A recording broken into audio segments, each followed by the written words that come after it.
Hello and welcome to the Actual Tech Media MegaCast. My name is Jess and I am excited to be here with you all today. But before we jump into our content, I have some basic information to cover with you. Let's kick off our day here today by taking a quick tour of your audience console. And we're going to start with the questions window. Now, if you haven't already said hi, there is a whole audience of cool humans out there, so reach out and give a wave to the other members of the Actual Tech Media community. Also, keep in mind that if you have any tech issues today, a browser refresh is going to fix just about anything. But if those tech gremlins are clinging on, no problem. Just throw a comment in the question section and our crew will be there to help. We also want this to be an informative webinar for you. So throughout today's MegaCast, we hope you'll get engaged and ask all of your burning questions. Not only will we have team members responding to you over live chat, we will also have a dedicated Q&A session at the end of our presentations. And if we do not get to your question during the webinar, don't worry, because the awesome experts that we have here with us today will be following up with you after we wrap. All right, next up on our tour, there are going to be lots of cool aha moments in the MegaCast today, and if you want to share those with your community, we've made it nice and easy for you. You can use the Twitter button right there in your audience console, and the hashtag for today's MegaCast will automatically get added to your post. And our last stop on this guided tour, be sure to check out the handouts tab for some resources and takeaways from our speakers here today. We have an info pack collection of solution briefs, white papers, data sheets, free trials, ebooks, upcoming webinars, and more. So many great resources, so be sure to go explore. And if that wasn't enough fun, we also have some exciting prizes we will be giving away throughout the MegaCast today. I'm going to tell you a little bit more about those later on, but a few quick reminders for you all. You do need to be in attendance here live at the webinar in order to qualify to win a prize, and we will follow up with all winners after we wrap the MegaCast today. Now, all winners must submit an IRS Form W-9 to Actual Tech Media, and all winners must meet the Actual Tech Media prize terms and conditions. Now, hey, if you're not sure what those are, no problem. You can find the full T's and C's in that handouts tab. Again, just click into the handouts section, scroll down to the bottom, and you'll find the full T's and C's waiting for you there. Now, the absolute most important thing to remember here today is that we love getting all your insightful questions during these live webinars. In fact, we love it so much that we have a special additional prize for all you inquisitive folks out there. In today's MegaCast, we will be giving away a prize for the best question asked in each of our sessions. Now, the expert speakers and teams will review all the questions asked after the webinar, which means that even if your question does not get read out in a live session, there is still a chance to win. If you are a lucky winner here today and would like to donate the value of your prize, we have several wonderful organizations that we partner with. So let us know when we follow up about winning, and we will get that rolling for you. Again, we are so happy to have you all here with us live at the MegaCast today, and we want to keep that good feeling going. So let's connect on social. Reach out and connect with Actual Tech Media on Twitter and LinkedIn. We have lots of great content, and we always want to hear from you. Now, if you're looking for more awesome content right away after we wrap, you want to jump right in, make sure that you subscribe to the Actual Tech Media channel on YouTube. Another fun way to win a prize and to grow this awesome community is to refer an industry friend or coworker to the Actual Tech Media webinar series. Now, you're going to find a link to do that right there in that handouts tab, and you will also be automatically redirected after we wrap today. Now, both you and your coworker, your friend, could win a prize, and we actually hold those drawings every month. So be sure you refer somebody awesome before you head out today. It could quite literally be a win-win situation. Next, we have a cool opportunity for the decision makers out there to get connected with new and emerging tech and innovative vendors. Here's how it works. All you need to do is click on the link in your handouts tab and fill out the application. Then the Actual Tech crew will match you with some vendors that we think you should be chatting with based on your needs. There will also be fun opportunities that you can choose to join in, like surveys or test running new solutions, extended demos, and so on. You'll get some chances to win extra prizes, you'll chat with great people, and you will learn about the hottest new trends in tech. So be sure to apply, or hey, send that link to a decision maker in your team. Now, I want to take a quick minute here to remind you about one of my favorite resources, and that is ransomware.org. You can find everything you need to know about ransomware, how to prepare, how to prevent and recover. The site is jam-packed with information, helpful tips, checklists, strategic approaches, case studies, everything you need in one place. So wherever you are in your ransomware preparedness journey, there is something for you at ransomware.org. So go check it out and start exploring. All right, I have one more exciting resource I have to tell you about today, and that is the Gorilla Guide Book Club. It's going to give you access to free enterprise IT books authored by top industry experts, so you can stay up to date on trending enterprise technology. And yes, these books are going to work on your Kindle, your mobile device, and they are completely free, super easy. You can download these awesome resources at gorilla.guide, and there's a link for you in the handouts tab as well. Okay, well, we've covered a lot of important things already, and I don't know about you all, but I am excited to dive in. So let's get rolling.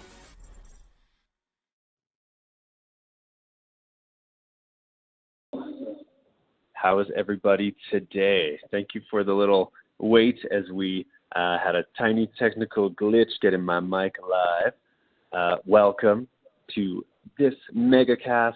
We have got securing your network and systems with a zero trust architecture, locked and loaded. It's going to be a great day. We have got 6 fantastic teams here presenting, and obviously zero trust and the architecture that secures us in a vacuum is definitely something that you're going to be wanting to look into today. I'm thrilled to not have 1, not 2, but 6 teams here today. So like I said, we've got HPE, Aruba Networking, Rubrik, Veeam, Gigamon, Illumio, and Menlo Security, all bringing us their expertise, and we're going to be able to pick their brains on some incredible live Q&A sessions here today. All of that in addition to our talented keynote speaker, Lindsay Kay, who is going to be getting us started. I know you're all ready and pumped up to begin, and we have a boatload of information to cover today, so we are going to get rolling here with just a last couple bits of info, and then we're going to have our speakers on out here with us. So very quickly, my name is Mackenzie Puddesy, and I'm a moderator here at Actual Tech Media. And my friends and fellow moderators, Jess Steinbach, Scott Becker, and Keith Ward are here with us on live chat today as well. And I have the great fortune of also having Jess here waiting in the wings to help interview our keynote speaker, Lindsay Kay. In another exciting news, we have got prizes. And do I mean prizes? Today, you could win one of 3 Apple Watches, Series 9, so they're nice, top of the line. And we are also going to be giving away a $300 Amazon gift card every 30 minutes during today's event. A reminder that you must be present and live with us at the MegaCast to win. And as mentioned in the housekeeping chat this morning, you can find the full T's and C's linked in the handouts tab if you have any questions about that.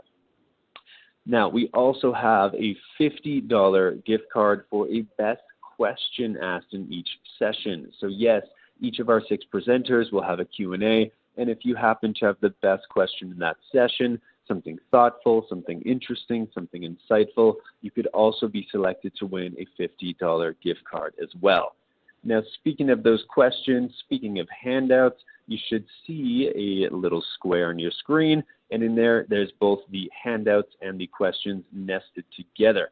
So why don't you hop into the handout section now, make sure you know where it is, know where to ask insightful questions and comments, and send some energy around for today's MegaCast. And you can say a big hi, hello, howdy, hola, aloha, bonjour, or whatever greeting of your choice. Why don't you go ahead and do that now? All right. You may need to expand the questions and handouts window a little bit to see it comfortably. You can always drag that around and expand it too. All right, and with that, nice. I think we are indeed ready to rock. I'm so excited to introduce you to our keynote speaker today, a friendly face here on the MegaCast. This is Lindsay Kay, who will be enlightening us on this topic and she'll be setting the stage. Of course, Lindsay is the Vice President of Threat Intelligence at Human Security. Lindsay, thank you so much for being here today. I'm excited to hear what you and Jess have prepared for us. So with that, I'm going to kick things over to you two. Take it away. All right. Well, hey, Lindsay, thank you so much for joining us here at the MegaCast today. Glad to be back. Well, one of my favorite topics to talk to you about is, I like talking about all topics with you, Lindsay, but zero trust is one that I know that we always have a lot of fun with, and there's so much to say, and it is constantly evolving and new exciting topics coming into the conversation. And that's where I thought maybe we could start today. So we're digging into securing network and systems. But if zero trust is one of those things that maybe you thought, yeah, I read an article on that, or I've done the research, and so I get it and understand and moved on.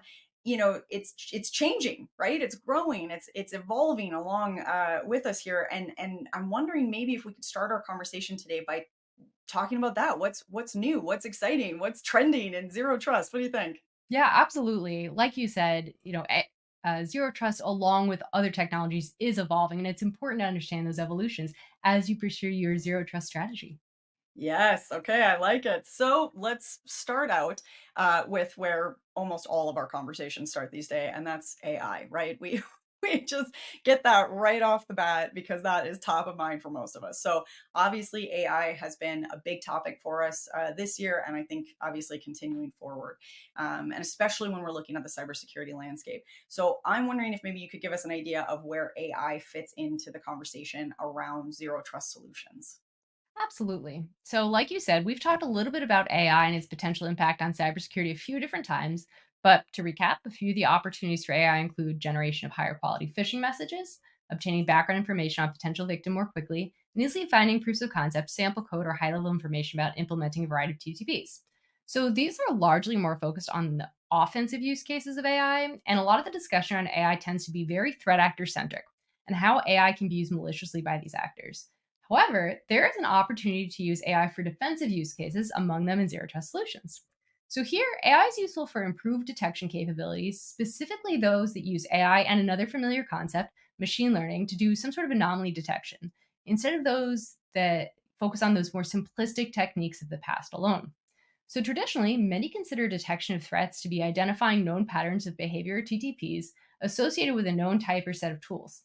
However, using AI and machine learning trained on these types of data sets could allow for more effective identification of emerging cyber threats, especially those that employ known TTPs but may not be something we officially have a name for as yet. So, since we know that Zero Trust itself is not a product but a framework, the opportunities here are to use AI to bolster individual tools within the framework, such as those focused on anomaly detection or any sort of predictive analysis. So, I expect we will see AI and Zero Trust solutions discussed in much of the same way that we do in relation to other technologies in cybersecurity and software, in which it has more recently made a debut. So, what I mean by this is that we will see these solutions begin to use AI as part of their backends as a way to do more effective advanced anomaly detection rather than creating an entirely new suite of products based on the technology. So over the next year, it will be interesting to see how the offerings do change. I think that's such a cool distinction there, and I'm such a visual person that I was picturing like you have all your little elements and you're like bedazzling them with with AI. You're Dazzling like, with AI, of course. Yeah. which is, but I think that is an important to enhance the individual elements rather than, and we've talked about this a lot that not having that, it's not like there's a little zero trust box that you can put down that you've done it, and I'm picturing like an IT crowd if anyone watches that and they have like the internet and they're holding the internet. There's no zero trust box, but there's all these elements, and so using AI and integrating that into those elements. All right, so you knocked the first one right out of the park. I want to talk about another trend that we're hearing lots about in 2024, and that is contextual security intelligence. Can you talk to us a little bit about what this is and how that fits into the conversation? What's the role that it's playing in this zero trust approach? Yeah, so contextual security intelligence is the idea of incorporating additional data sources to perform identity verification that provide information about the environment and the usage of that environment in order to more effectively determine identity. So, a few examples here could be the user's behavior, information about the device itself, or any sort of network conditions. So, conceptually, context based intelligence is not really a new idea. And we've seen the benefits of layering context over IOCs or other data in areas like threat intelligence. Here, that context allows the enrichment of the IOCs and better decision making because it makes clear that malware and malicious behavior don't happen in a vacuum and instead can be attributed to specific types of actors or malicious tools. So, this helps defenders make better decisions with regards to their security strategy as a whole, in addition to just that one IOC. Very similarly, using context to make decisions about whether or not to give a user access to a system adds additional layers of verification as to whether that user is who they claim to be and whether they should be permitted access. So, how it does this is making sure that the other piece of identity that are harder for a user to falsify also match up with who the user claims to be, similar to that onion model that some mention in regards to organizational security as a whole. So the Zero Trust framework seeks to do this type of continued verification. And as we know, it is important to look not only at one piece of data to verify the user, but use these several different sources to ensure that the verification is taking place correctly. So a good example to think of here is a threat actor who has been able to successfully obtain credentials or some other authentication material for a valid user. And now we see them coming from an unexpected network location or sending their request in an unexpected or unusual way, which is the context-based clue that the user's login attempt deserves a little bit more scrutiny. So while something like this won't eliminate every single actor, especially those who are highly skilled and resourced, it will certainly raise the bar and make gaining access or continuing to escalate a cyber attack way more complicated. Previously, I've spoken about focusing defensive efforts on not only the art of the possible, but on the types of threat actors and TTPs that are targeting your organization. And using a zero trust solution that incorporates contextual security intelligence helps defend your organization from some of these less sophisticated potential attacks. So you can then focus your efforts on other security related tasks and initiatives. So ultimately, this move to using context more heavily in zero trust solutions represents an advancement for how to implement the zero trust framework. And into 2024 and beyond, we can expect to see additional ways that vendors of zero trust solutions will establish this context. That's so cool. And that is obviously a big part of what we're talking about in any of these cases is what can we put in place that allows us to focus on other things, focus on the things that, what tools and systems can we lock in so that our teams are not, burnt out trying to keep up with everything all at once. What's that movie? Be everywhere, everything all at once. Yeah, because that's certainly not possible, as we know and we've talked about before. Exactly. It's asking too much, and that's a big thing with these conversations is what can we do to reduce that noise and reduce that overload, which is going to bring me to my final trend that I want to ask you about, Lindsay, and that's the as a service model, because this is obviously a part of zero trust as well. It's it's as a service is just everywhere, right? This is everything is offered as a service now. So talk to us about how if you see that fitting in well with zero trust, and if so, how? Sure. So we've certainly heard about software as a service, like you mentioned, where the as a service concept simply means to convey that the software application is delivered remotely over the internet, usually hosted on the cloud instead of on premises or the local machine. So how this relates to zero trust is mostly what it sounds like. So implementation of zero trust principles across hybrid and multi-cloud environments. So as organizations seek to implement zero trust solutions in their own environments and seek to find a feasible way to do so, something like a zero trust as a service solution can help make that easier. So I know we talked a lot about zero trust seeming very daunting, complex to implement, and many organizations don't know where to start or necessarily have ample budget and human resources to do so.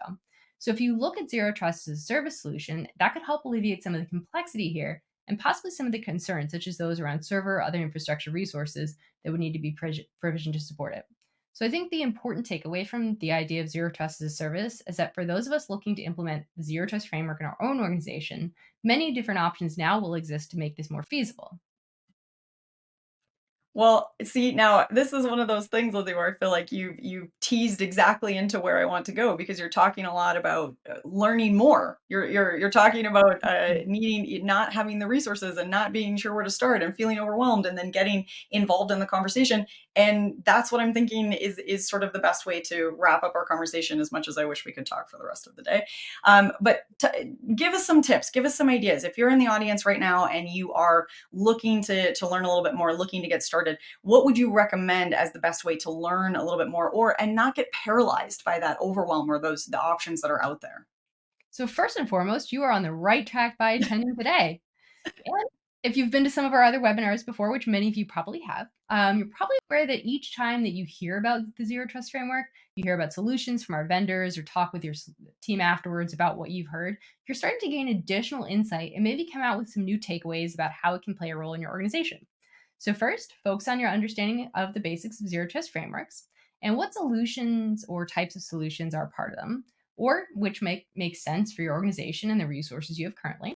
Then, this makes understanding how the advancements that we talked about today really enhance these solutions and frameworks, and what benefits or trade-offs they offer in their implementations, and that becomes substantially easier for you to understand. So from there, it's a continuous learning exercise, and continuing to attend sessions like these can help you keep up to date on what's out there and what solutions or technologies exist to help you in your zero trust journey. Well, Lindsay, you are definitely part of my continuous learning process, because every time I talk to you, I learn something fun and new, and I always have a great time. And I'm sorry to say we'll have to leave it there, but I think we have to get on with the awesome MegaCast we have ahead of us. But thank you so much for starting us out on such a great note today. Awesome. Thank you as well, Jess. Awesome. Jess, Lindsay, thank you so much. As always, you two are a joy to listen to and definitely give us a lot to think about and open things up in exactly the perfect way to think about securing your network and systems with a zero trust architecture. Now, if you are out there in the audience and you're peeking at your screen, we've got a poll up there. The poll is asking, what is your time frame for adding new or updating existing IT solutions at your company? So maybe you're here, you want to get something rolled out right away in the next 6 months, maybe more 6 to 12, you've got kind of a year timeline, perhaps a 2-year timeline, or maybe you're not sure. You're here, you're checking out what the options are, becoming a little more aware and educated on how you can approach this or how you can take the system you've got in place now and bump it up, evolve it, and see what kind of emerging technology is on the edge. So again, thank you for being interactive all day today. I'm going to thank you for that. So the more questions you have, the more comments you have, the more you enter the polls, the more you're going to get out of this. And obviously, the more we're going to be able to pick the brains of our expert presenters. And speaking of expert presenters, I am super excited to welcome back to the MegaCast not one, but two awesome speakers from HPE Aruba Networking. First, we've got John Spiegel, Director of Network Transformation, Field CTO, and Jay Tilson, Director of Strategy, Field TCO over at HPE Aruba Networking. As I said, these two are awesome, great rapport, great banter, and we're going to have some Q&A afterwards. So little reminder that there is a $50 Best Question gift card going out after each section, so it literally might pay to be active and engaged. So do send in those thoughtful questions today so that I can pose them to Jay and John after this session. All right, John, Jay, I think you're ready to go, so I'm going to kick things over to you, and then I'll see you for the Q&A. The floor is yours. Hello, everyone, and thanks for joining us today. In this session, we're going to talk about securing the edge using SSE to empower Zero Trust access.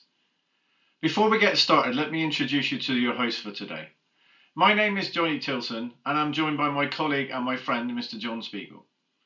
Together, John and I have over 50 years of enterprise experience running large infrastructure and security teams. We spent the bulk of our careers sitting in your chairs and have experienced the same daily challenges as you.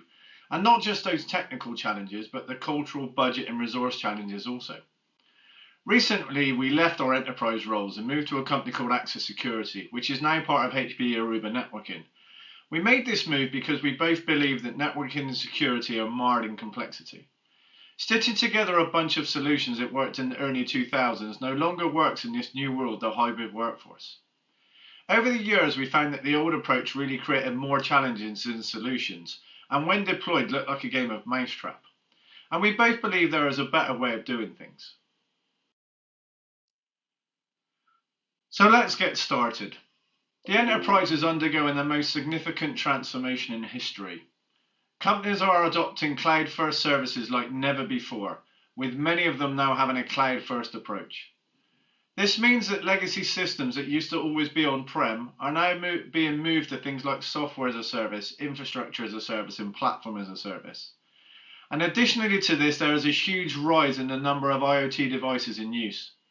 Statistics show that there will be more than 15 billion IoT devices connected to enterprise infrastructures by 2029.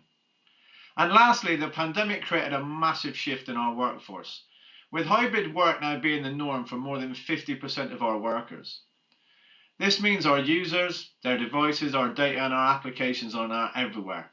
And this requires a huge change when it comes to the approach of networking and security. To keep access safe and fast, our legacy solutions are no longer sufficient, as we are seeing more and more companies being compromised.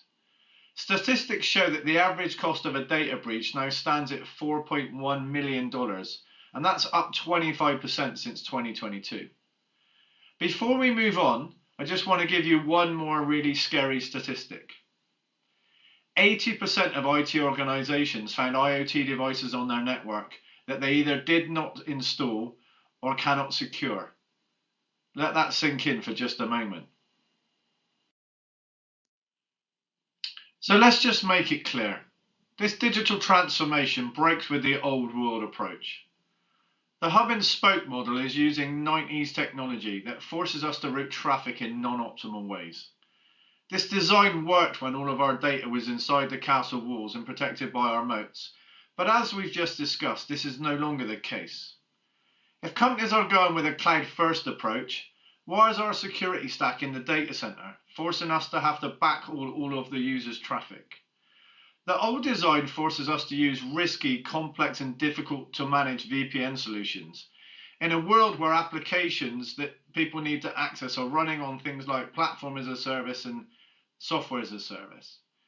In our new hybrid world, the workforce can connect from anywhere, making user experience even more important than ever before. Approaching a new problem with an old solution with old technology is costly, difficult to manage, and complex.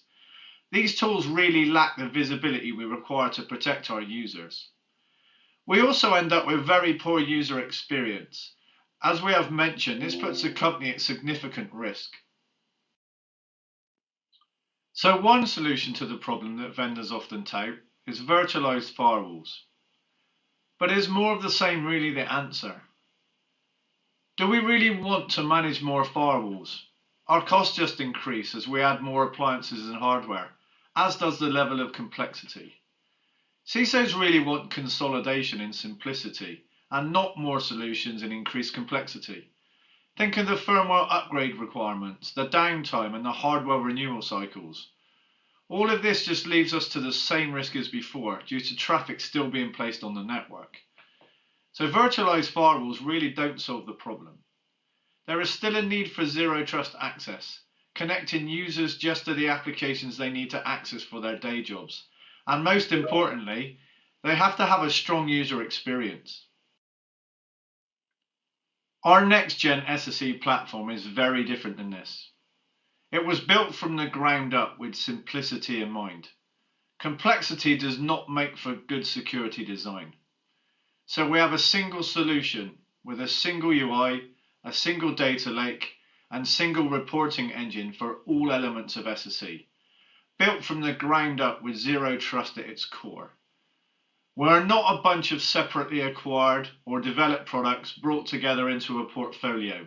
That's just too complex. This means that we can secure access from any type of user, third party, contractor, or enterprise employee, to all of your resources, including private applications, SaaS applications, or the internet, and all from a single place. Our architecture is also different. We do not have our own data centers and our own hardware, but we are built on top of the cloud giants with all features of SSE being available in all of our points of presence. You don't need to go to one point of presence for ZTNA and another for Secure Web Gateway. This is simple. The architecture difference also ensures that we can eliminate bandwidth problems. We have smart routing technology using the power of the hyperscaler networks with over 1,000 edge locations across more than 5 continents. This superpower means that users always get the fastest possible access to resources from wherever they are, without the need to backhaul any traffic onto your corporate network, and without the risks. Just think super smart, super simple, and super secure. So I often get asked when I'm in the field, what are really the benefits of your SSE platform to my business? So firstly, it increases your security posture as you get to eliminate your attack surface and reduce your exposure by moving away from risky VPN solutions. You also get to enforce least privilege access to all applications and services, including private applications, SaaS applications, and the internet.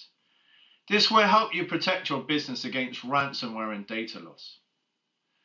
Secondly, you get to deliver the best experience possible for end users and for IT administrators. End users will receive quick, seamless access to applications, services, and data every time because of our intelligent smart routing that I've just discussed. Also, IT admins can control access centrally and granularly, making it easy to secure your business from a holistic perspective. Lastly, you get to optimize your business with one solution for all of your security needs. Remember, simplicity is key, and you get to simplify and unify networking and security functions, and minimize complexity by reducing the number of point products you have in play. Additionally, you get to save money by reducing reliance on those hardware-based solutions that we've talked about. And you can also effortlessly scale with our cloud-delivered platform.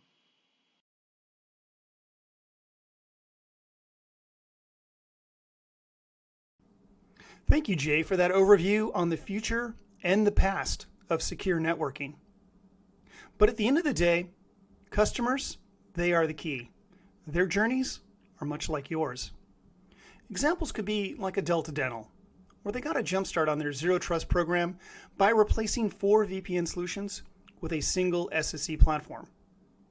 Or maybe it's UKG, where they went full in on unified SASE with HPE. Fast connectivity with a full security platform. Then there's VisionWorks, a national optical retailer. Their journey was about network transformation. How do we move applications from an on-prem data center to the cloud with little to no impact on their employees? So let's dive deeper into the topic of the day, Security Service Edge, or SSE, platforms. When you look at the marketplace, what you'll find is that each solution emphasizes one of these key technology areas. Maybe it's Swig because that's where that company started. Or maybe it's CASB because that was the target market that company was looking to be competitive in. What you'll notice is that each vendor will have a point of view, and it's defined by the market or the problem they were looking to solve. So it's critical to understand each SSE vendor's and their platform's point of view. For HPE, we believe the future is about transitioning to a new security framework based on Zero Trust. The platform we built is designed to deliver applications in a least privileged manner. An employee, a third party, or similar should only be required to perform a function. Nothing more, nothing less. And they should not be able to see or access the entire network. At HPE, we started with building a solution to deliver agentless Zero Trust network access for hard-to-solve use cases, like third parties or contractors, where an agent could not be deployed. We then added an agent to ensure full VPN replacement. And then on top of the same cold, we built out other SSE features.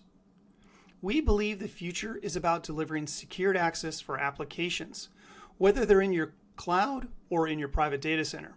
Services, they must be delivered in a same manner, no matter the location of the user, the application, or the data. And they must come with security checks like MFA and device posture checks. We believe we've solved this problem elegantly for both your employees and those difficult to secure third-party resources. So let's be clear. Our platform was built on a Zero Trust code base at the core, and then we added the other SSE features to our platform. Features like Secure Web Gateway for solving your employees and protecting them from the internet-based threats.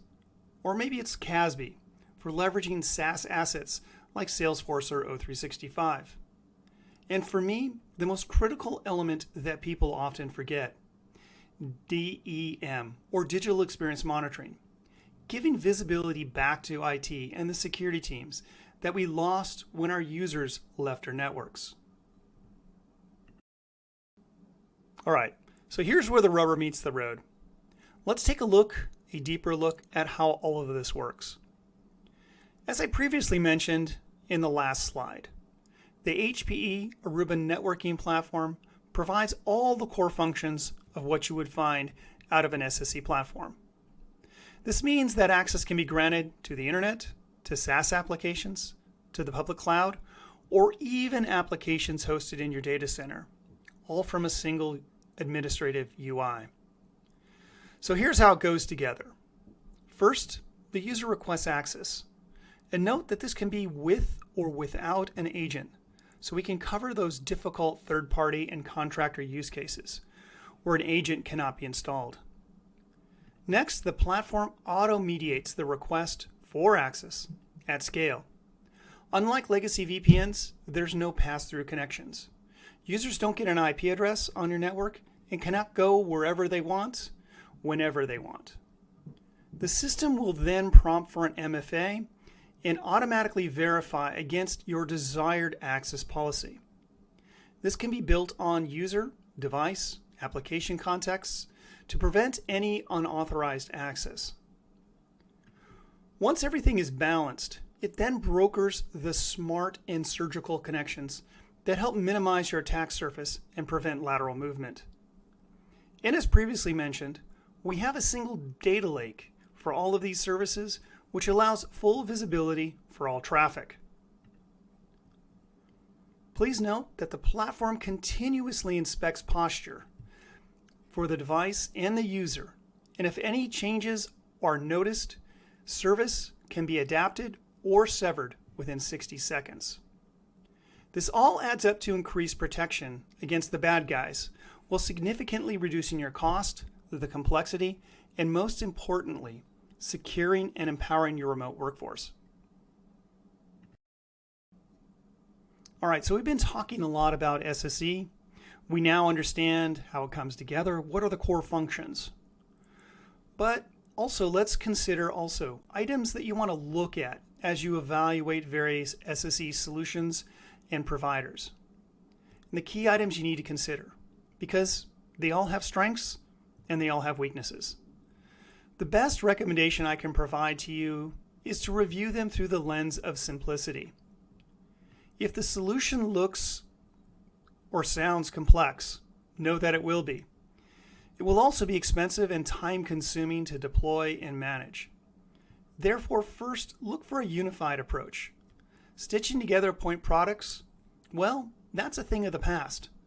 New software solutions with integrations designed to provide visibility are the modern way forward. In order to stop a threat, you need to see it. A unified approach, from day one, it gives you an advantage here. Next, take a look at policy. If you have to manage policy from several different UIs, know this, you're going to make a mistake. Hey, we're all human. So focus on a solution which can help you reduce errors and provide options for securing both modern and legacy applications. Next, look at deployment options.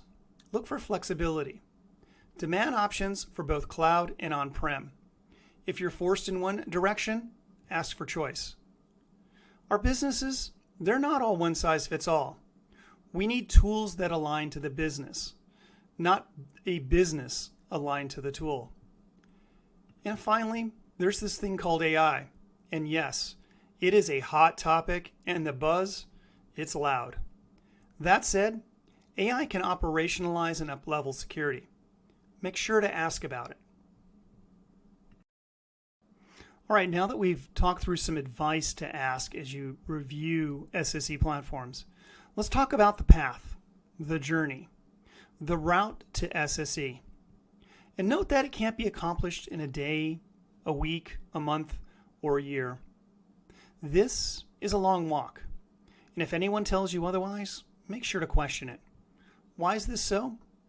Because we're taking what were in the past multiple point products and replacing them with an integrated solution built to solve the challenges of today. Distributed applications, data in every corner of the internet, and now the distributed workforce, or what we now call the hybrid workforce.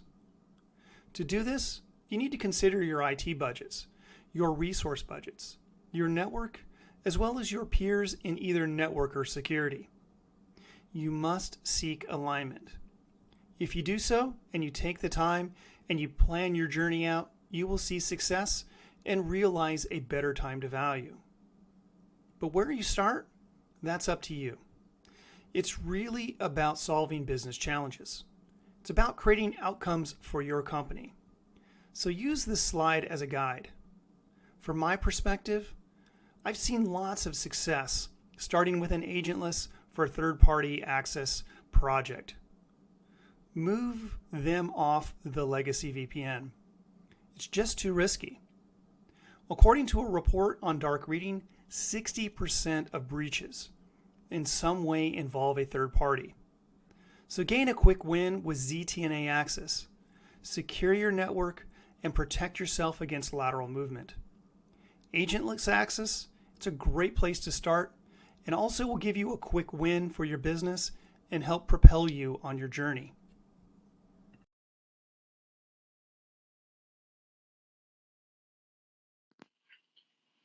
So what now and what next? Why not reach out to an expert? Maybe you want to understand the value of this approach using a value assessment. We can work with you and your teams and help you understand how you can get the best value from your purchase. Maybe you need to understand what tools could you consolidate, allowing you to retire some of that old hardware. Do you want to see more of the product? If so, then why not take a test drive? Or if you want to know more around the statistics that we've discussed today, download the SSE adoption report and learn more about why companies are making the move to SSE. It's really up to you. You can pick your path. Thank you for your time today. If you want to talk more about securing the edge and using SSE to empower zero trust access, then please feel free to drop us a line. We are always willing to talk. All right, excellent. Thank you so much, Jay. Thank you so much, John. This was great. I'm just going to shout out that I've got a poll up for everybody. So the poll here is asking, what additional information would you like about the HPE Aruba networking solution? This is kind of your wish list, your easy button. So if there's something you want specifically, this is where you're going to plunk it in, and they're going to make sure you get exactly what you're looking for after today's MegaCast. So be it pricing details, personal demo, a white paper, check that out there and plunk in your answer. I'm going to leave that up while we do some questions here. I've got Jay here ready to field all of your questions. And of course, you guys can keep throwing some in as I pose those there. So, Jay, are you ready? Well, I'm always ready. Thank you for having me again. An absolute pleasure. Excited to have you here. So, first question I have got for you is, what are the benefits and challenges of implementing SSE as part of a SASE strategy?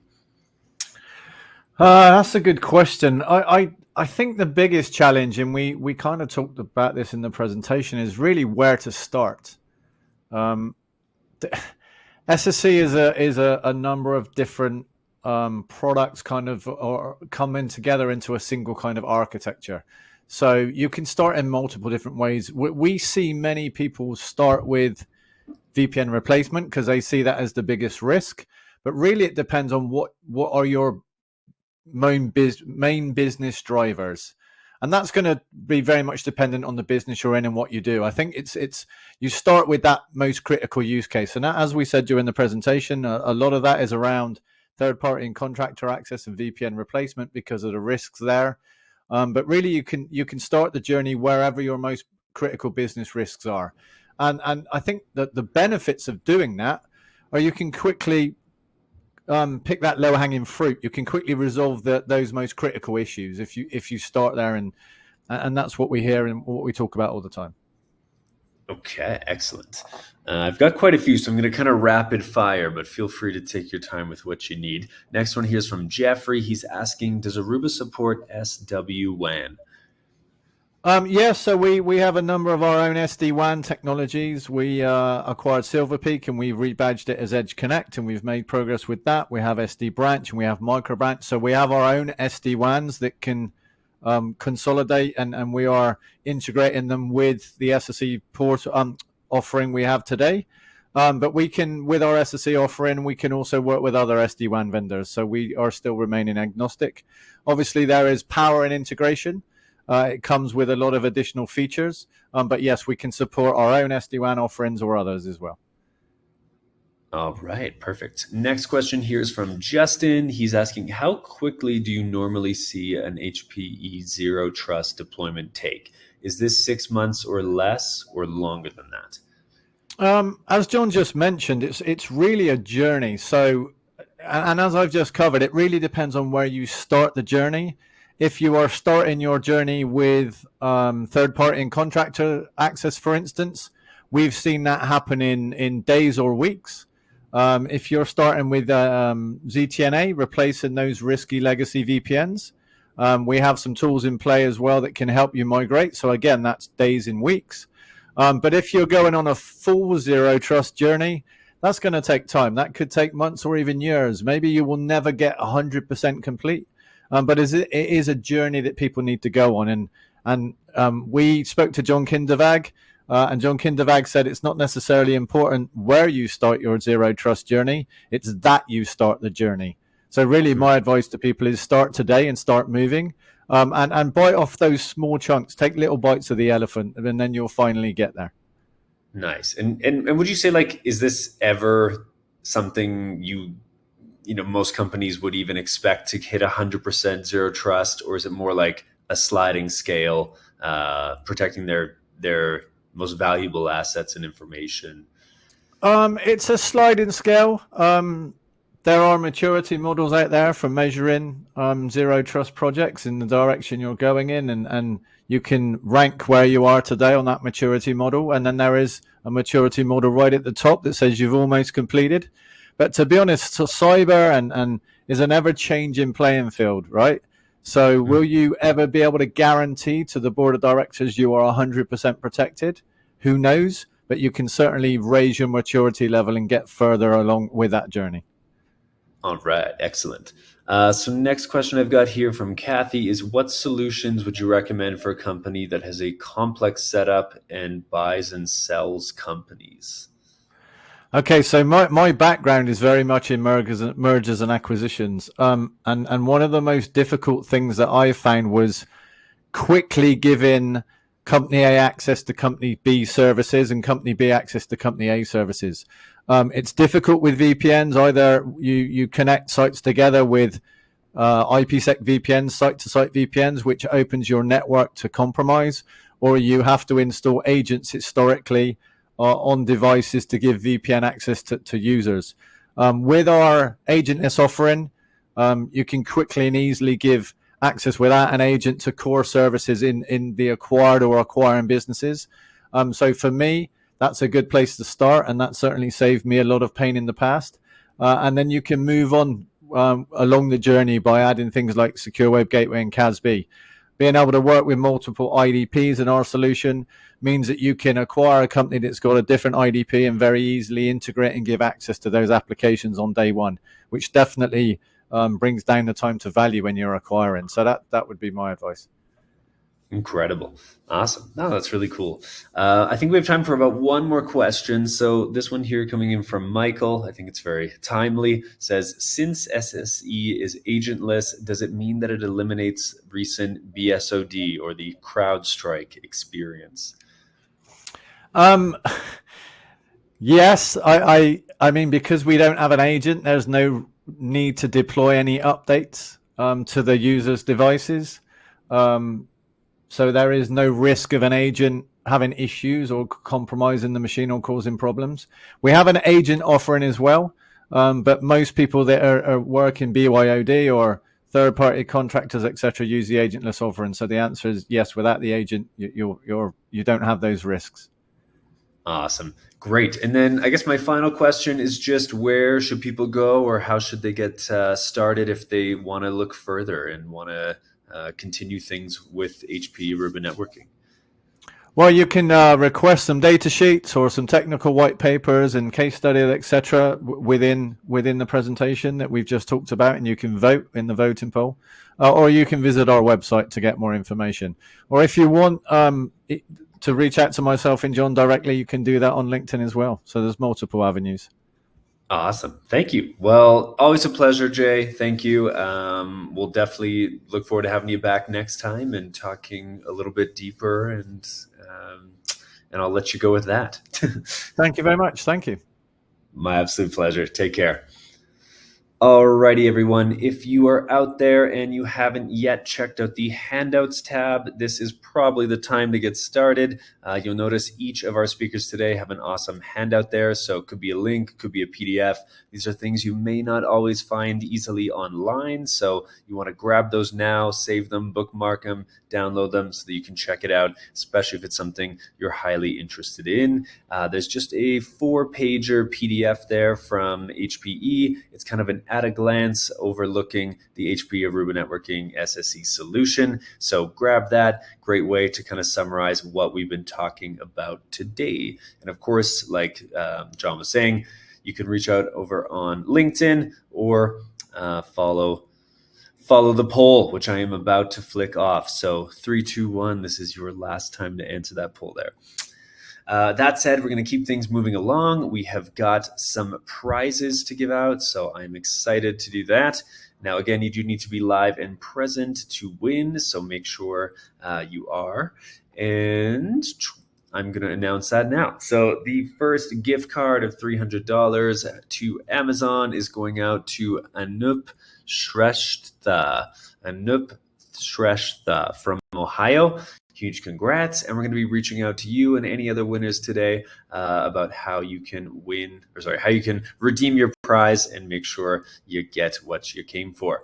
Another thing, any questions that came in that are unanswered just due to a lack of time, thank you for sending those in. We'll definitely have the teams reaching out after with any information and making sure you got all the info you're looking for. And with that, let's keep things moving along. Our next team here is Rubrik. So again, if you've been on a MegaCast or EcoCast, you might recognize Rubrik. They're an awesome crew. And today I'm excited to have in the house Joshua Stenhouse, no pun intended, the field CTOs of cyber resilience over at Rubrik. Joshua, I'm going to kick things over to you. Take it away. All right, let's take it away. So, as a quick intro, Joshua Stenhouse, I'm the field CTO for cyber resilience at Rubrik, and today I've been a part of over 100 ransomware attacks and the subsequent recovery, and Rubrik has a 100% success rate. So I'm going to talk about how that's possible, but also the lessons learned from that, and the common traps that I see people fall down in where you're going to lose the most time. So it's going to give you a good idea of everything you're going to need to know, because one thing I can definitely be sure of is that the learning curve is off the charts. So the basic premise here is that everybody's got backup, but just because you got backup doesn't mean that you've got cyber resilience, because a key problem that everybody has is knowing, well, even if the backups are survivable from the attack, how do I know what to recover from what backups and when? And that is usually the biggest difference between being able to recover in a matter of hours, maximum a few days, or weeks to months, which you see quite commonly. So that before we start talking about backups, it's important to level set on, well, what is the key problem that we're designing for here? Well, everybody has this question of, can I recover? And everybody has multiple layers of defense. Now, it would be pure folly to think, well, I've got multiple layers of defense and they didn't, because everybody has these layers. And yet attackers are still able to get in. And if they get in, then we know, well, as soon as they bypass all those layers of defense, then they've got access to the applications and data. And the best case scenario is that they just exfiltrate data. But usually they're going to exfiltrate and then they're going to encrypt. And you might say, well, I don't have any routes in, I'm good. Well, if you look at the most common routes in, the first one's pretty easy, and you see this all the time, is VPNs. And you might say, well, that's for people who don't put MFA on the VPN. Yeah, that will make it very easy. But even if you have MFA, as an attacker, they're increasingly hijacking that session. They're going for the end user at home, and then all the MFA hasn't stopped them getting on that network because the user let them in as they logged in. I also see RDP, pretty common. So any open RDP should be shut down. That's a pretty easy one. But then the other route is anything that you have in terms of VDI. So all the major VDI vendors, again, token hijacking, social engineering. If you have VDI open, then they're going to get in. And then the last one is critical infrastructure or exchange being presented on premises to the cloud. And I'll put critical infrastructure. Like people will take backup servers or vCenters or put those on the cloud. And then between one of those, if you got any of them, then you got a potential route in. And so what's next fair to say is then, okay, I have to assume breach. So if the attacker does get on this network, what are they going to do? The first thing is they're going to establish persistence. Now, one thing on persistence, they usually only use a handful of servers. So in my experience, it's around 3 to 5 servers for persistence, and they're typically non-prod IT infrastructure related, where nobody is looking at them that closely. Establish persistence. What they don't do is immediately load any malware, because that is the end of the kill chain. That's what you're looking for. They're just lightly establishing persistence, doing reconnaissance, traversing the network. And next is they're going to exfiltrate anything accessible as part of a double extortion. Pretty common in every attack. Say, I have your data and I'm going to release it unless you pay anyway. Then they're going to come for your backups and snapshots. And this is a fundamental shift in the approach to backup and data protection, because these technologies weren't traditionally designed with this attack in mind. And then finally, they encrypt the data and leave a ransom. So there's a tendency when assuming breach to say, well, all I got to do is protect my backup data. And certainly that is the first most important thing you need to do. And this is where terms like immutability, air gapping, everything comes into play. Now, yes, you need an air gap. Yes, you need immutability. Yes, you need a retention lock to make sure it can't be prematurely expired. And if you don't already have these, you need them yesterday. You have to presume that those backups are not going to be there. But what we can tell you, Rubrik, is that we've had these controls at number one since day one, now 7 years, 100 plus attacks.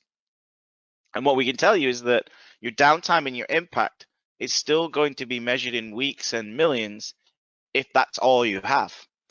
Because the next problem statement is, well, my endpoint protection has failed. It's either been bypassed or they've encrypted from a location that didn't have endpoint protection in the first place. This is the next interesting fact for you. 60% of attacks in the last 6 months, the attacker is now encrypting from the hypervisor. Why? Because it's fast and you have no EDR running there typically, especially if it's ESXi. I can encrypt at will. The third problem, data is exfiltrated. How do I know what sensitive data is at risk? You might say, well, this is why I invest in some DLP tooling. Yes, you should have DLP tooling. Fantastic at stopping an employee leaving with a spreadsheet, but it has no power over an attacker on a network, not even network scanning, because they have a persistent encrypted backdoor they can siphon at will. So number 3 is an interesting problem, because then you have to presume, well, everything on the network was potentially stolen. So what was on the network? It's too late to ask after the fact. Data's already encrypted. So that has a serious implication on the time it takes you to then understand what sensitive data was at risk, and then any associated reporting requirements of those breaches. Fourth problem, how do you identify a clean recovery point and not reintroduce the attacker?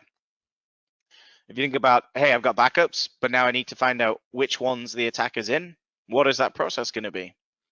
How long is it going to take me to figure that out before I can even consider the prospect of recovering to production? This is where you're usually going to lose the days and the millions, if not sometimes weeks. And then 5, once you've made that decision, how do you automate it and test it? And prove that you can do this in advance, that you have the ability to recover from a cyber attack. So that's the final challenge everyone has, is how do I prove that I can recover? And not just a data recovery, anyone can recover data. An actual cyber recovery where we assume breach, and now we have to find out what is or isn't compromised and what is a clean recovery point. It's always not bad. There's a reason why I'm talking about this, and it's of course because there is a way to become cyber resilient. And the first thing is you've got to approach your data protection with zero trust principles. And I know zero trust is an often overused term, but if I was going to pick 2 areas in any environment where you apply zero trust principles, 1 be perimeter, and 2 it would be your backup platform. Everything else in between, yes, do it, but those are the 2 most important. Because 1, try and stop them getting in. 2, there's always many way around privilege escalation once they're in. 3, if all else fails, you're going to need to go to backup. So you got to make sure those backups, you have a local recovery capability to that data set. You got to make sure you're protecting everything on-prem, cloud, and SaaS. You have built-in MFA because your directory service is likely going to be compromised, so it needs its own built-in MFA and user capability. And then you got to make sure that the backups are air-gapped, immutable, and retention locked. And this is, of course, exactly what Rubrik does for you. So this is a key capability of Rubrik, that no matter where your data lives, we're going to protect it. And we're going to give you a local recovery, disaster recovery, etc. But that's only problem statement number one. Because then the next problem statement is, well, the attacker has encrypted the data. How do I know what was encrypted? And there's a tendency here to say, okay, then we're going to look for anomalies in the backup streams. And the problem with anomaly detection is that, quite honestly, it's absolutely useless. Because all an anomaly says is, hey, a larger than normal amount of data changed. So all you're going to get is false positives and noise. No use to anybody. But even worse is that in the event of an attack, it's still just saying anomaly, anomaly, anomaly. It's not even telling you what was encrypted. So the next thing you got to make sure is that you've got built-in encryption detection. So at Rubrik, this is what we do. We have built-in encryption detection. And what this means is that we're not just going to see an anomaly and flag it. We're actually going to analyze it. And we have two machine learning models in play here. So the first ML model is looking at a change rate per server. And that's important because if you're using some sort of global default, well, 5% change rate works for one, doesn't work for another. Neither can you trust a user to do this better than a machine. So the first model per workload, second backup onwards, looking at the change rate. Any deviation on that change rate, then it kicks it down to a second ML model, and that is then pre-trained, and it is doing a diff against the previous backup. And that diff then says, okay, what actually changed here? Is this just Joe Blog deleting 100,000 files? Or I'm actually seeing a full or partial randomized encryption attack? Now it does it. Any new file or any file modified, it scans inside it, looks at its entropy and randomization, and it'll say, hey, I just detected an attack. These are the 1,000 servers. Could be physical, VMs, shares. And by the way, these are the 100,000 files that I just saw encrypted. So this immediately then gives you a baseline of, okay, this is the minimum that we're going to have to recover. And also, this is the minimum that we have to presume is likely exfiltrated, because if an attacker could encrypt a file, they most definitely had the ability to access it. So this, in combination with everything on that network, you now have to presume is exfiltrated. So then the next question you need to be able to answer is, well, what sensitive data was in the backups? Because whatever's in the backups is an accurate reflection of them on the network. And the reason I say you have to do it in the backups is, well, you can't scan production at this point. It's encrypted. Your backup is immutable, hopefully, so that's the only thing that is available. And by scanning in the backups, which is exactly what Rubrik does, we can tell you these are the sensitive files on the network, link it to what was encrypted, so you understand the risk posture of the minimum that was exfiltrated. And this is then going to tell you, hey, this is what we believe is a minimum that was stolen. And this is not just after the fact. The biggest value of this is actually using it proactively. So a lot of Rubrik customers use our built-in sensitive data discovery to proactively scan and then mitigate the risk in the first place. And while it's fair to say, hey, even if you've got existing data classification tooling today, great, keep using it. Many different use cases for it. But it's usually only licensed per agent. You're probably scanning the top 20 to 40% of an environment. So the big extra reason why backup is that, yeah, you got to back it up to scan it, but that is most likely going to be the closest to 100% coverage across your network. And you're not just looking at the places you know to look, you're looking everywhere else. So you're looking for the data leakage.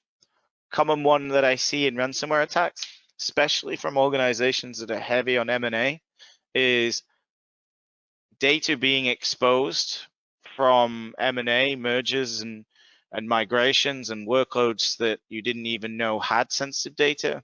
and especially in the dev test environments with data loading and transformation, that if you're just looking in production, the attacker might have access to a trove of sensitive information, and it was everything outside of prod that you're not looking at. So by doing sensitive data discovery in the backups, it gives you that 100% coverage, the leakage, and the ability to use this proactively. And at Rubrik, ours, we have 60 plus analyzers for all the common data types. So you don't have to reinvent the wheel, but you can also put your own custom pattern and regex scanners on top. And because it runs from the backups, absolutely no production impact. So you can ask big questions, and yeah, the first scan of a few billion files will take a few days. But then the second scan, well, only 2% has changed. So it doesn't need to scan everything. So it starts to get very fast at being able to be being used proactive. Now, the next problem that you're going to have is, well, okay, I understand the blast radius, I understand my sensitive data, but now I need to start recovering my operating systems. Now, for anything with an operating system, how do you know what is or isn't compromised? How do you know the zombies versus the victims? And there's a tendency in the fog of war here to think, well, if I can't tell the difference, I have to treat everything like a zombie and roll everything back. So now, first problem is, okay, we've got a serious amount of data loss to consider. And then the second problem is, well, how am I going to make that determination on that recovery point? What is the process and how long is it going to take? And I can tell you it's usually multiple recoveries of systems, isolation of that system, then load a scanner, scan, wait, rinse and repeat. And so the process of finding a clean recovery point and backups is where you're going to lose the days and the weeks and the millions. So the next thing you got to make sure is that you have the ability to scan those backups, to perform threat hunting inside them, scan for IOCs, to quickly identify a clean recovery point. And then furthermore, for every compromised recovery point, make sure it's quarantined so that when you're then driving the recovery, you're not reintroducing the attacker. So this is a capability unique to Rubrik because we're not just saying, hey, we can scan the backups. We have the ability to scan for our own intelligence. So we layer in Rubrik intelligence of the latest gangs and their tooling. You can also put in your own. And that could be programmatically or ad hoc in a recovery. And we accept them in the form of YAR rules, files, paths, and extensions and hashes. YAR rules and hashes are the two most common, so that you can then put in and say, okay, yes, we're going to proactively scan, but we're still looking for the known knowns. We also need to presume that we're not going to see it in advance. And if we do, then make sure that we can then put in our own intelligence via our security teams, via incident response to say, okay, look for this gang, look for this tooling, and quickly tell me what is a clean recovery point per server. If you don't have this capability inside your backups, guarantee you're going to be recovering a lot of them, waiting for each recovery, scanning each recovery, rinse and repeating. And this is where you lose the time because you might not even have a place to do that. If you think about achieving an isolated copy of your entire production environment, how big is that compute going to be?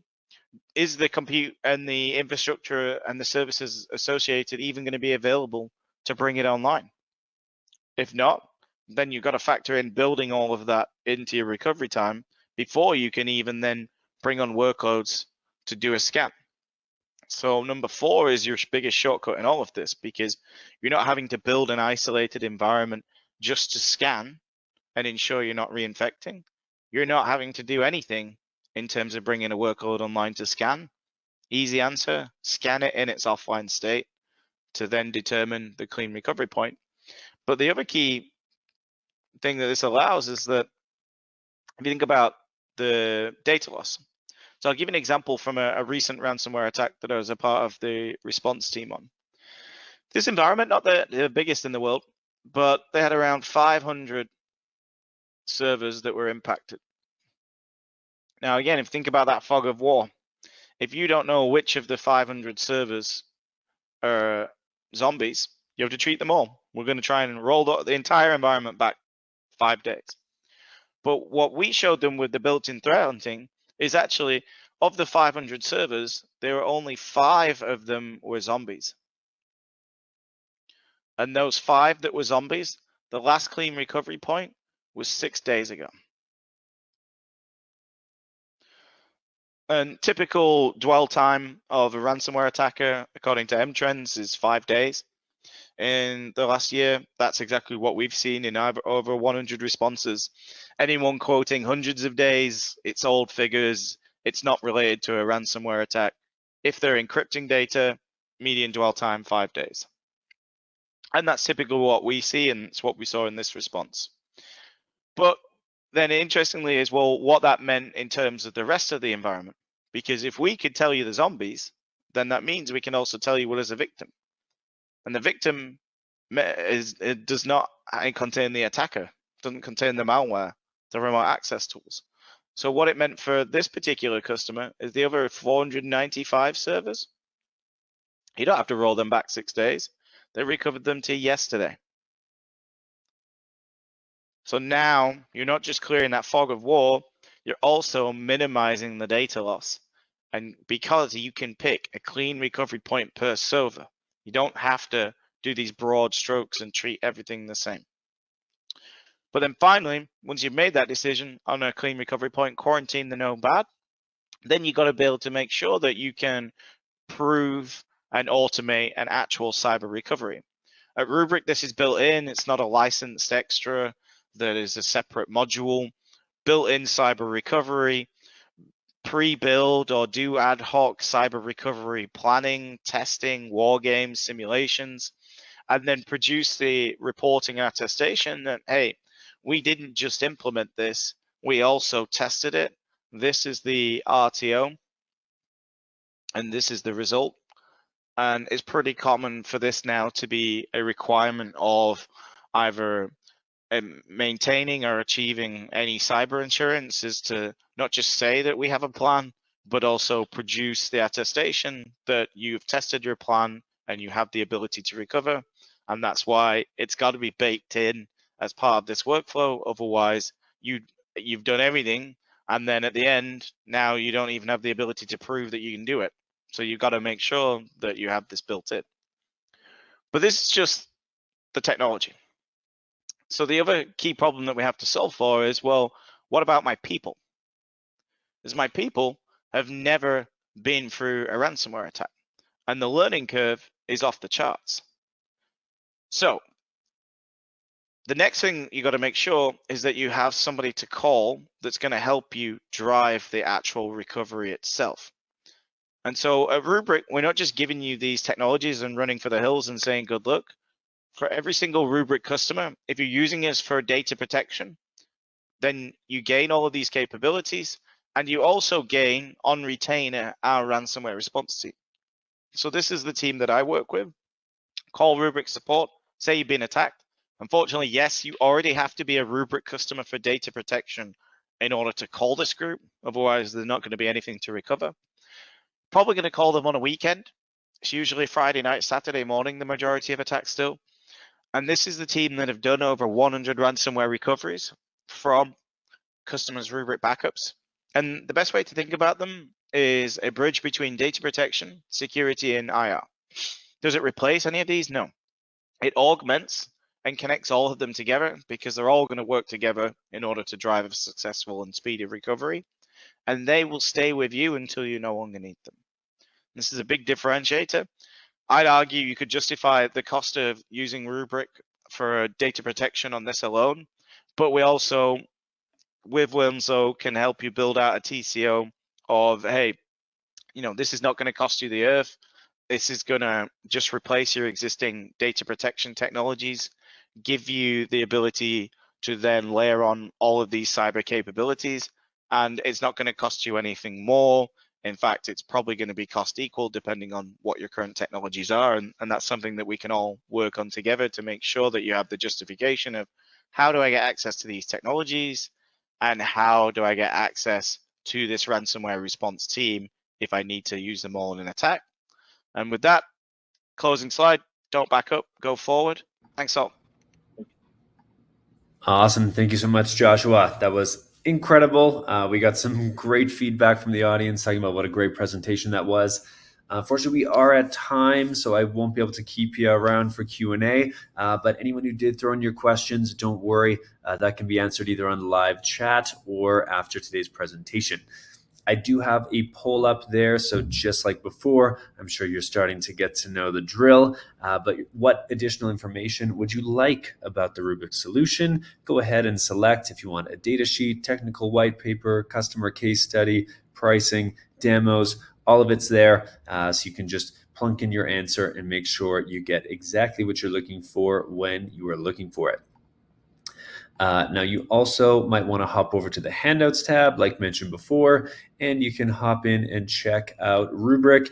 This specifically links over to their zero trust data management. So you can protect data against cyber threats, cyber-proof your enterprise data on physical systems, operating systems, virtual machines, databases, file systems, and containers with air-gapped, immutable, access-controlled backups. And you can request the demo or learn a little bit more on that link there. So definitely a really cool resource. And as always, I definitely suggest checking out all the resources in the handouts tab from the speakers today. They're definitely worth your time.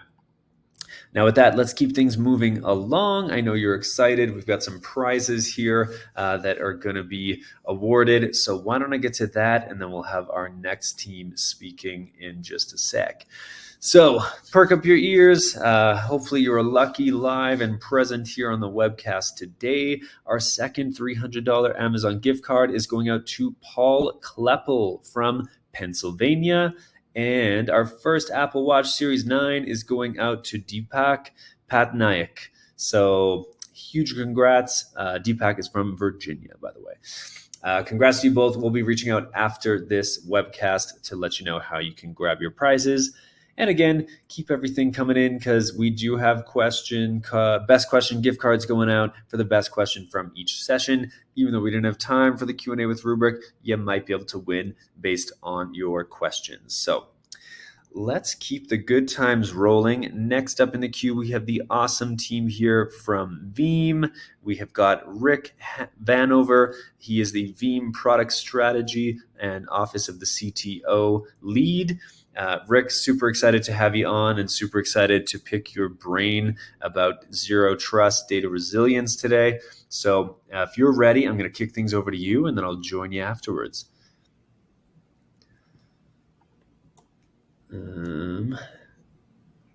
Rick, can we hear you? Yeah. Okay. I hear you now. All right. Let's rock.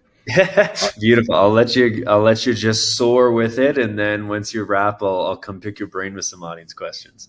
Awesome. Cheers. Thank you, Mackenzie. Big welcome, everyone here, and I'm going to take some time to talk about zero trust data resilience, or ZTDR, as I like to say. It just rolls right off the tongue. In fact, especially if you look at the previous presenter, this is one area where the two of us agree. All right. I'm going to take you one step further. So let's talk about ZTDR in the way that we see that here at Veeam, one of the leaders in the data protection space. We've built our construct of ZTDR around 5 key tenets: around identity, devices, networks, applications, and of course, the heart is data. And Veeam's gone into this view of, just protecting yourself from bad things happening to good data. I think we all can agree that that's a very good strategy today. And we built that house on having visibility and analytics on those 5 pillars above. Automation and orchestration, as well as governance, gets it done. Okay. So the thought here is to have ZTDR, a zero trust data resilience approach to your IT practice across these 5 pillars. That is the way. In harnessing my inner Mandalorian, this is the way. And what I want to do with this time is I have really just concepts I'm bringing to you. I want to bring you a few concepts of how you can approach this and how you can bolster your resilience, and then take it one step further. If everything goes the wrong way, there's good news at the end of that. So let me show you what I mean by that. So if I look at ZTDR and I'm going to walk you through. I want you to draw your attention to these tiles that are not yet illuminated and the one that is. And I want to talk about ransomware prevention. Okay, so the thought is, with data you care about, we want to protect it now and prepare it for potentially something bad to happen. I have nothing but evidence that bad things are attempted to happen to good data.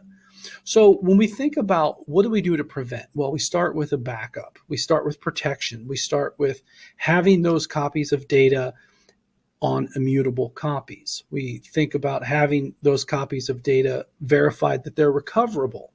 And then a clean room, which is a lab, a data lab in Veeam term in particular, a place where you can actually see, do additional scanning, ensure that things work the way you want. Okay, that's good. But what do we do after we've built that part of our strategy? Well, that's where I want to think about this notion of where do you put your immutable data. I want to walk you through this kind of 4-box zone situation. And again, I want to assume breach. I want to assume that someone is out there attempting to do something bad to good data. So if I look on the far left panel here, what I call your production data, and I don't want to litter it with icons, but the data you care about in your workplace as a practicing IT professional, on premises, in the cloud, on the go, mobile devices, endpoints, you name it. However you get it, all those different protocols, we can move data in. It's in the end somewhat irrelevant because just data has to move from one zone to the other. I think it's really important today to really have these distinct different boxes. And so, if I look at backup software, which is like a control plane, which is very different than the right of a storage plane. So backup storage is what I would call the storage plane, and the backup software is a control plane. It's controlling this ransomware prevention strategy. Now, what I want to highlight is these resilience zones, every single one of them. I am not a mathematician, but it does become an equation of resiliency.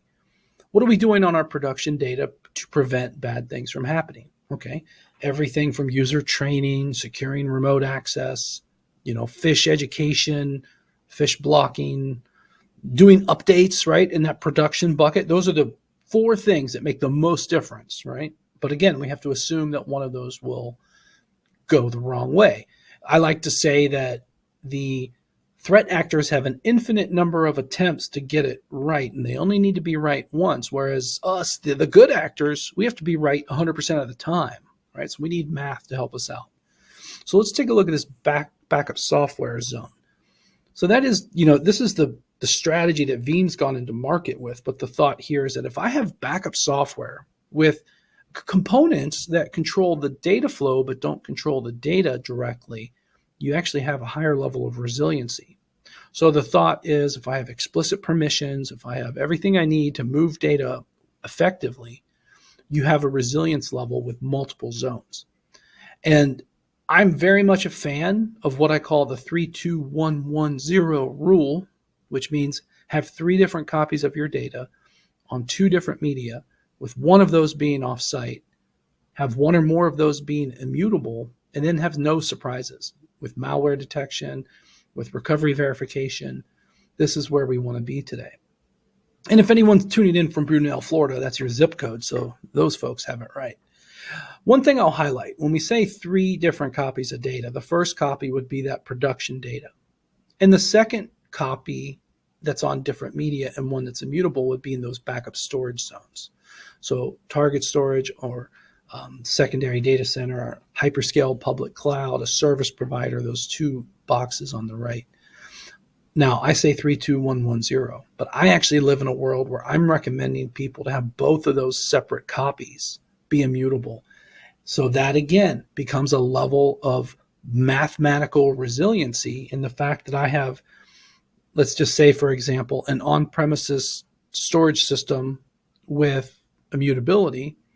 And because of the way, let's take object storage, because of the way that works, whether I'm using the public cloud offsite or a unified object storage system on premises, those are 2 totally different control planes. And so again, by the math, the threat actor is going to have that much more work to try to get into that data, the backup data. And then if they do even get into the control plane, the storage system, it's immutable. It won't let you do it. So we have, again, these layers and layers of protection. The one very, very, very practical tip I want to relay to everyone is if you think about having backup storage in the cloud, I think it's a great idea. In fact, if I just met you and you asked me for a recommendation, I'd probably recommend the Veeam hardened repository on premises and something in the hyperscale public cloud like AWS, Azure, or Wasabi. That being said, if you are putting something into the hyperscale public cloud, I highly recommend that you encrypt that backup data in the cloud, or someone else will do it for you. But if you do encrypt it with your own encryption key, please don't lose it. Manage that key much like you would a service account password, the way you put them in things like Delinea, password management vaults, things like that. And the other thing I would highlight is also put in your cloud access keys into that password vault. Because the thought here is that is your very quickest way to recover. In fact, Veeam is unique in the market. If all you have is a bucket of data in the cloud, that's it, and you have that encryption password, you can rebuild the entire infrastructure with no prior knowledge, lickety quick. Now, that's pretty cool, but you do need to hold on to that encryption password. Okay, enough of my pontification there, but I think it's important to note that this zone resiliency architecture is the way. But let me tell you about the next part. So ransomware protection was the first one, but then threat detection. Okay, these are the preparations, but things may start to go wrong. I want to highlight detection, though. The detection you don't want is a text from your boss, a help desk ticket, somebody asking, what's this weird message on my system? That is not the alert mechanism you want to know. You want to go as far in a point of time view to the left of the bang as possible. And I just want to highlight that Veeam has capabilities in the market right now. And one of them, the inline malware detection, Veeam's the only one that can detect threats as we do an incremental backup. We don't have to look for everything on disk and chew on it. We don't have to send it to the cloud for external tool analysis. This is really powerful. So anything we can do to get that detection earlier, that's really attractive from a threat detection standpoint. And again, having these immutable backups cannot emphasize it enough. I'll go one step further. If you do not have a copy of your backup data that is either offline, air-gapped, or immutable, that is a plausible emergency for your organization. And in the handout section, check out one number 3, the one for Veeam, or hit me up on Twitter, Rick Vanover. I'll get you something, including a free offering that can have an immutable copy for you right away. That's how serious we are about that. We have it even in our community edition that can give you some immutable backups. But once you detect a threat, what do you do? Well, I want to draw your attention to the bottom part of this. Veeam made an acquisition earlier in the year, Coveware by Veeam, where we now have some really interesting perspective. We hired our own incident response firm. These experts have very good intel on individual threats, on how they negotiate, things like that. So if you do get into situations where you're dealing with a threat actor, Veeam has a different bench, the best bench in the industry to help you get out of that.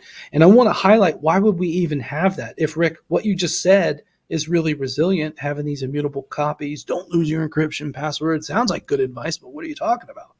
Well, I'm a former IT administrator, former IT pro. I am 100% sure that each of you have parts of your environment that are not entirely consistent. Maybe your company is in the business of acquiring things, and you know what? What they did over at that division is not the same as your standard.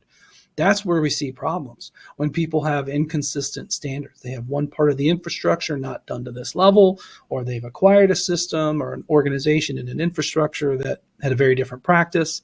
Tell me you're not shaking your heads. But anyways, those are the reasons why. But what can you do with this information? Well, you get out of that problem with rapid, clean recovery.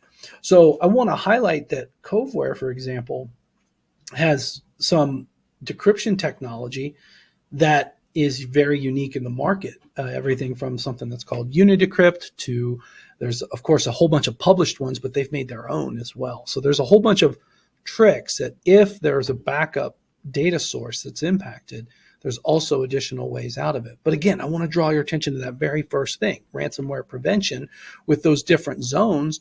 That is the single most effective thing you can do to predicate downstream behavior, right? So that 32110 rule, that is the way. That makes all the difference in the world. Now, that being said, what does that full picture look like? So that full picture looks like these 3 distinct steps: prevention, detection, and recovery. But if you need these responses, it's kind of overarching through it. And Veeam has support staff around the world that are dealing with this. I mean, one thing I'll kind of say is I'm based in Central Ohio, and we have one of our support centers based here, and the SWAT team is also based here. I talk to them as much as they'll talk to me. What I've found is that the advice in the market is working, meaning I don't change my advice on cyber threats and ransomware very much because it's working. That's the best thing I can ever get from them.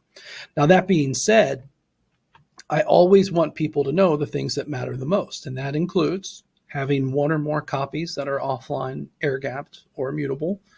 If you've encrypted that, hold on to that password somewhere special, because we don't actually have a scenario where we were unable to do a recovery with those 2 things. That's pretty powerful. Number 1 in the market share, most deployed backup solution in the world, over 500,000 customers. That's pretty powerful. The other thing I'll highlight is that we've seen basically everything, especially when you think about the incident response arm that came in with Coveware. So this is the way, and I encourage you to be resilient in this format. Now, I want to also highlight that you have a lot of data.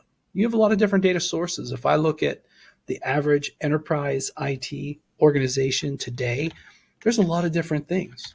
And I look at my individual practice and the customers I talk to and the practice I had before.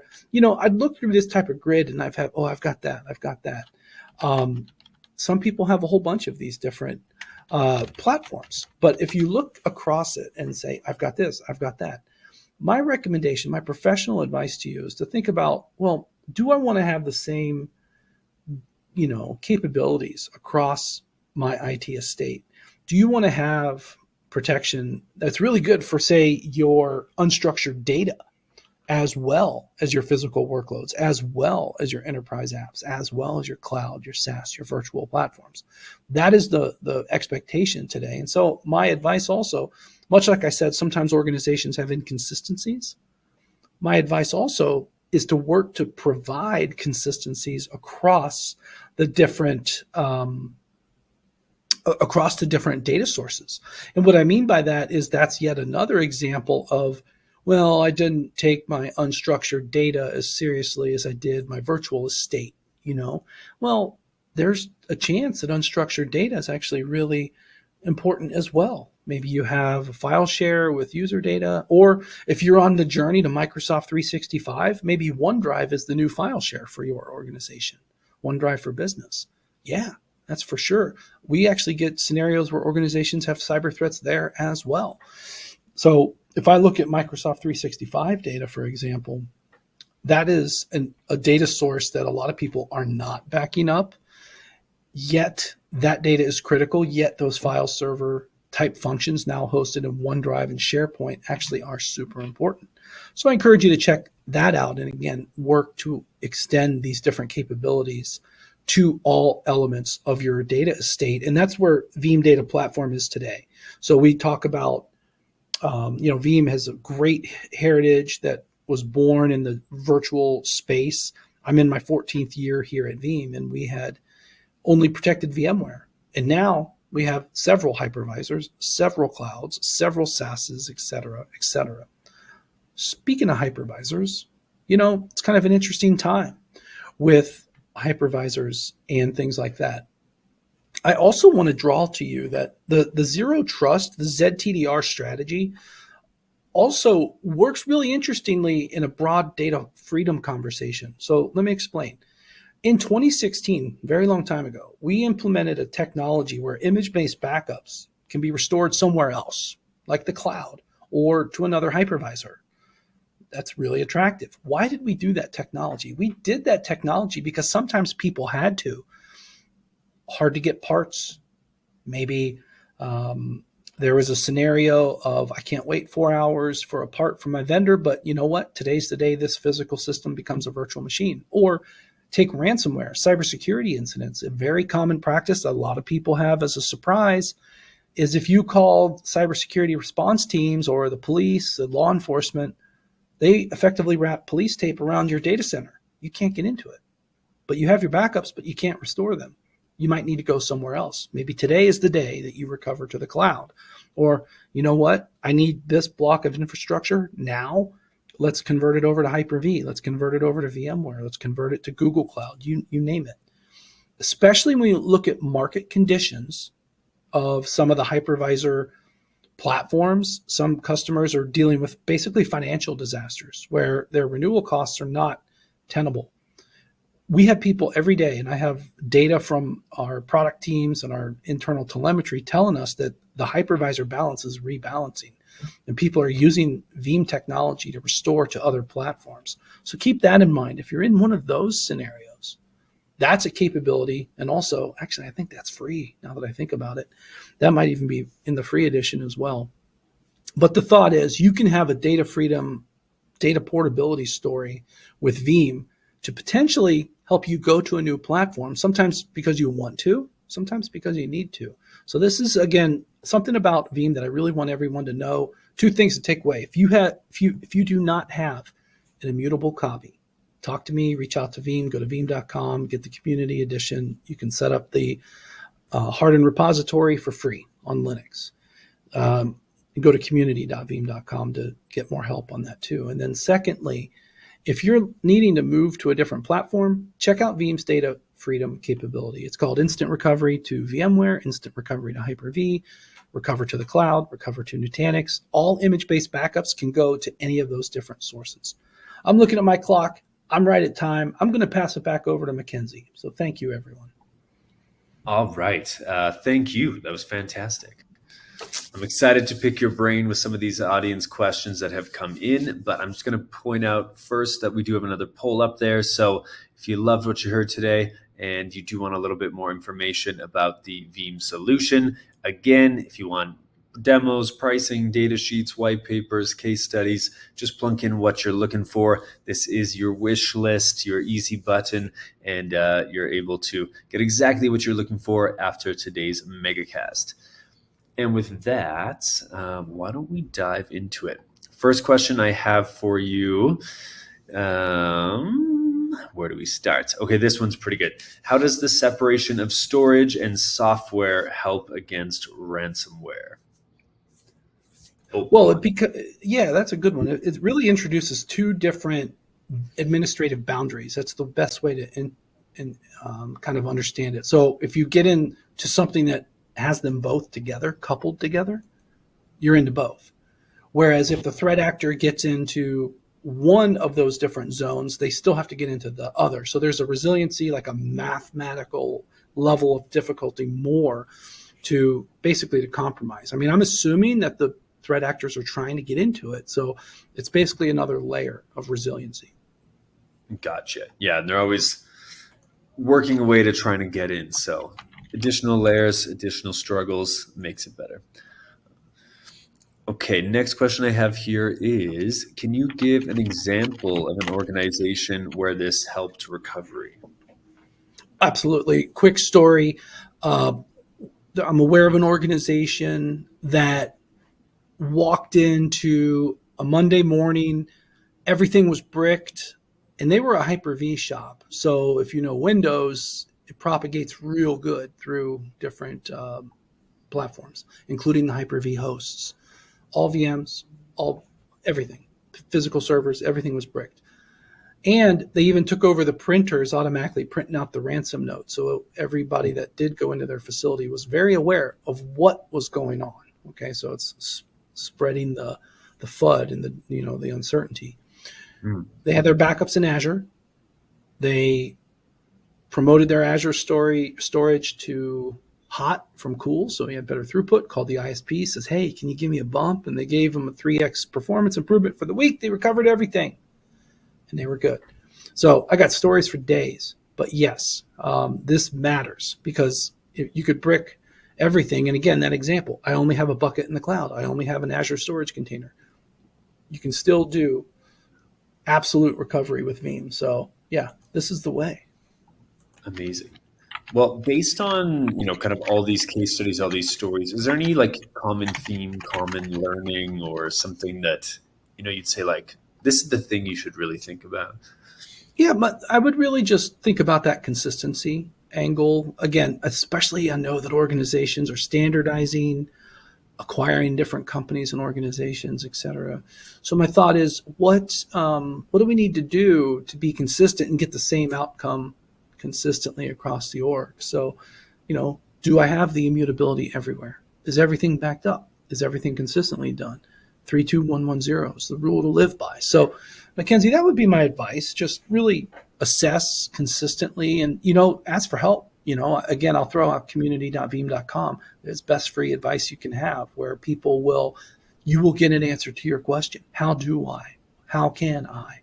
I guarantee you within like 20 minutes, you'll have an answer, so there's resources out there. And I just hope that people can just, make sure they don't get to a point where they have to, have a really tough decision of, do I do conscious loss of data, or do I pay a ransom? I just don't even want to be there. The only option is to recover. Yeah. Oof. Yeah, hopefully no one has to. I mean, it happens all the time, but if you can protect yourself, that's why we're all here. And so I guess similar question, or flip that question on its head. I've got one here that says, what's the biggest oversight you see when people are preparing?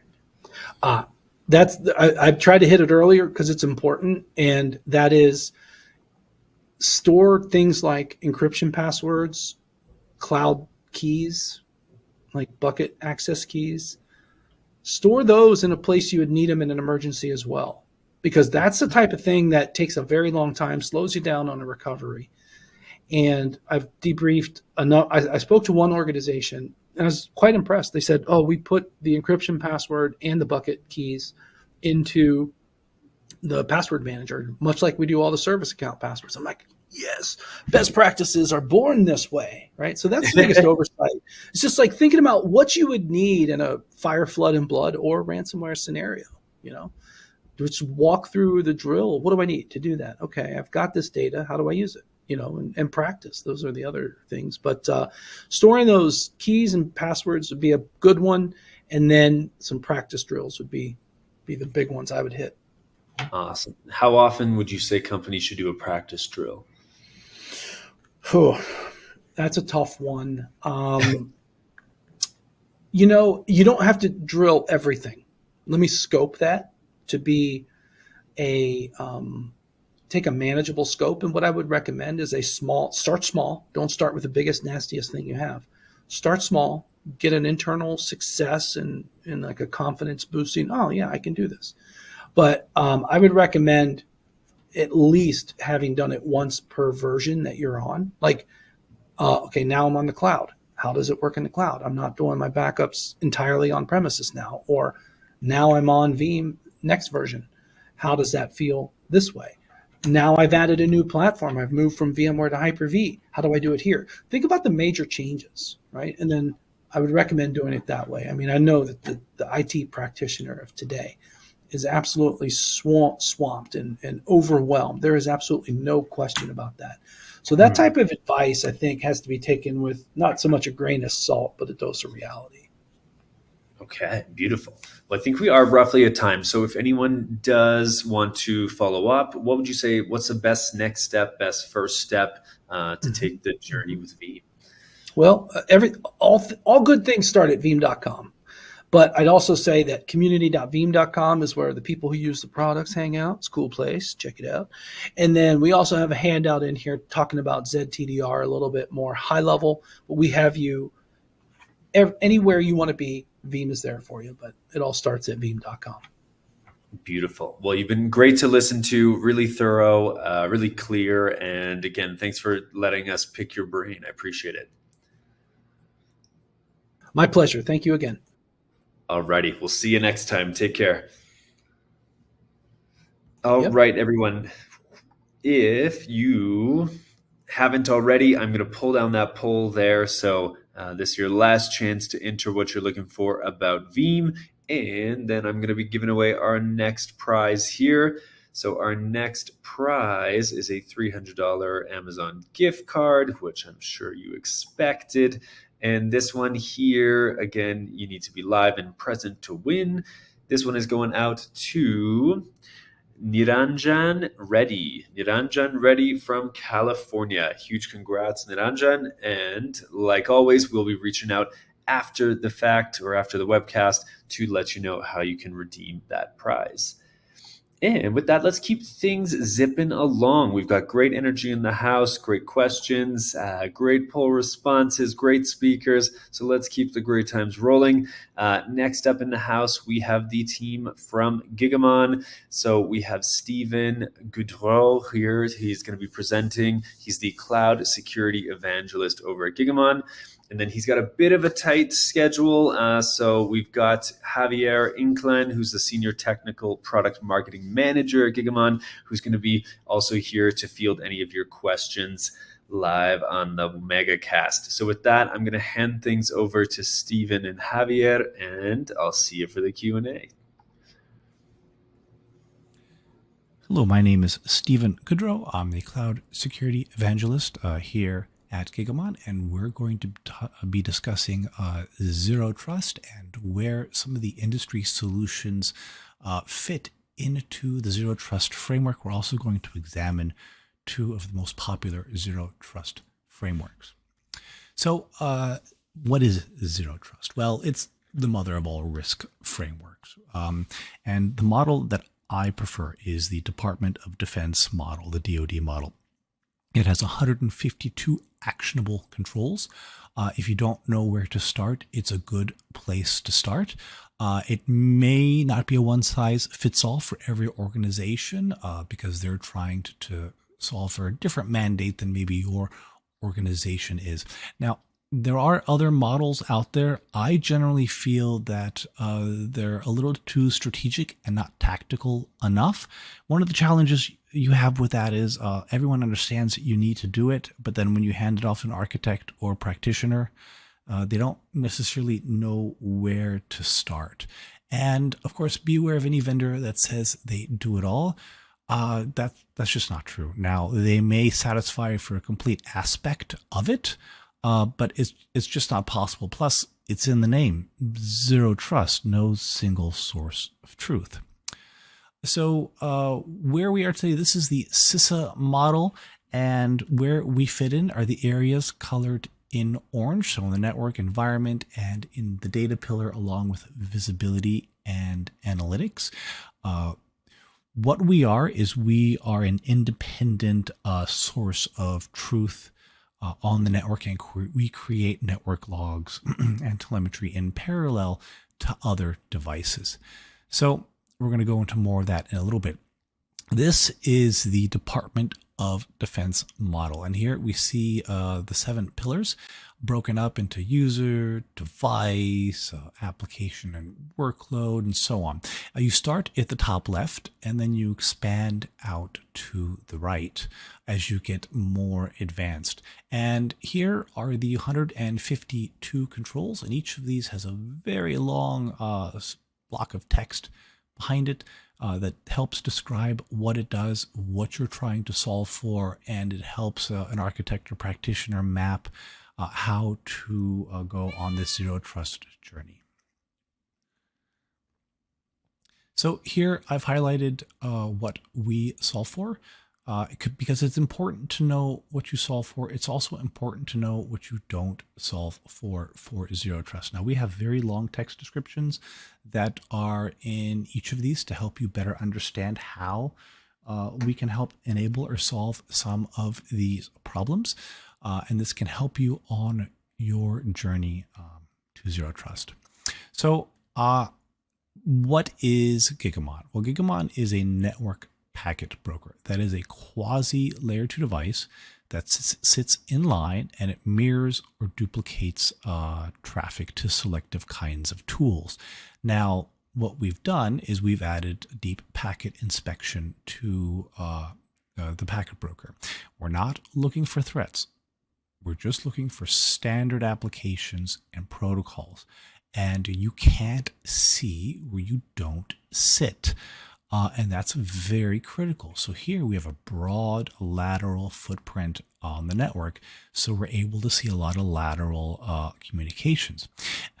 We're also able to tie application visibility to it. So things we can see is we can see the MAC address of a device come online. We can see its DHCP options, which is good for tracking IoT. We can see its layer 3 IP address. We can see its layer 4 encryption, TCP retransmits, any kind of protocol errors, layer 6 encoding type, and eventually layer 7 application visibility. And that's something we can all add to your network log to make your network log application aware. Now, we work the same way in virtual environments, on-prem or private cloud. We tap the vSwitch. And in the public cloud, that's different. There's no layer 2 in the public cloud, and most of layer 3 has been abstracted away from you. So what we do is we mirror, duplicate the traffic off the workload. And that gives us a number of advantages, because if we're sitting on-prem and you have a workload going to the public cloud, suddenly we can instrument round-trip time because we're observing the device communicate externally. We see how long it takes to get from point A to point B. And if you're in the public cloud, that's kind of a challenge to solve. There's no good tools for figuring out when the cloud is slow, because sometimes the cloud is slow. So here is kind of an example of what you would get in classic logging. It's not very interesting. And this problem has been around since the beginning of time. It's 2024. We still don't know what's on the network. Well, you can't have an effective security posture if you don't know what's being communicated on the network. And logs are being asked to solve a problem they were never designed to solve for. They're not application aware.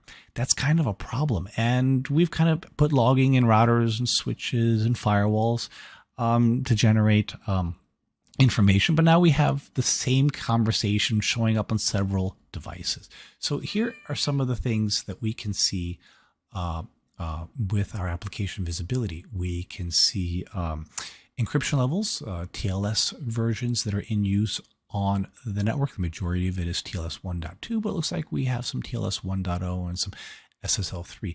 This is information that's not really possible from classic network logging. Some of the other things we can see, applications in use, both known and unknown. Now, conceptually, there's no difference between a threat actor and shadow IT. They're both installing applications you don't know about. They're both changing your vulnerability surface. And they're both using resources that you may not want. And of course, if you don't look, you don't know. And this isn't really easy to tell that this is running on the network through classic network visibility. Insecure protocols, just about every framework in the world says you should not have unencrypted protocols, but you don't know if you don't look. And using the classic 5-tuple for logging doesn't really tell you this. You have to make a lot of assumptions based on ports, and that none of that has to be true. So if you can't get rid of your insecure protocols, then what you need to do is you need to microsegment and then be aware of them.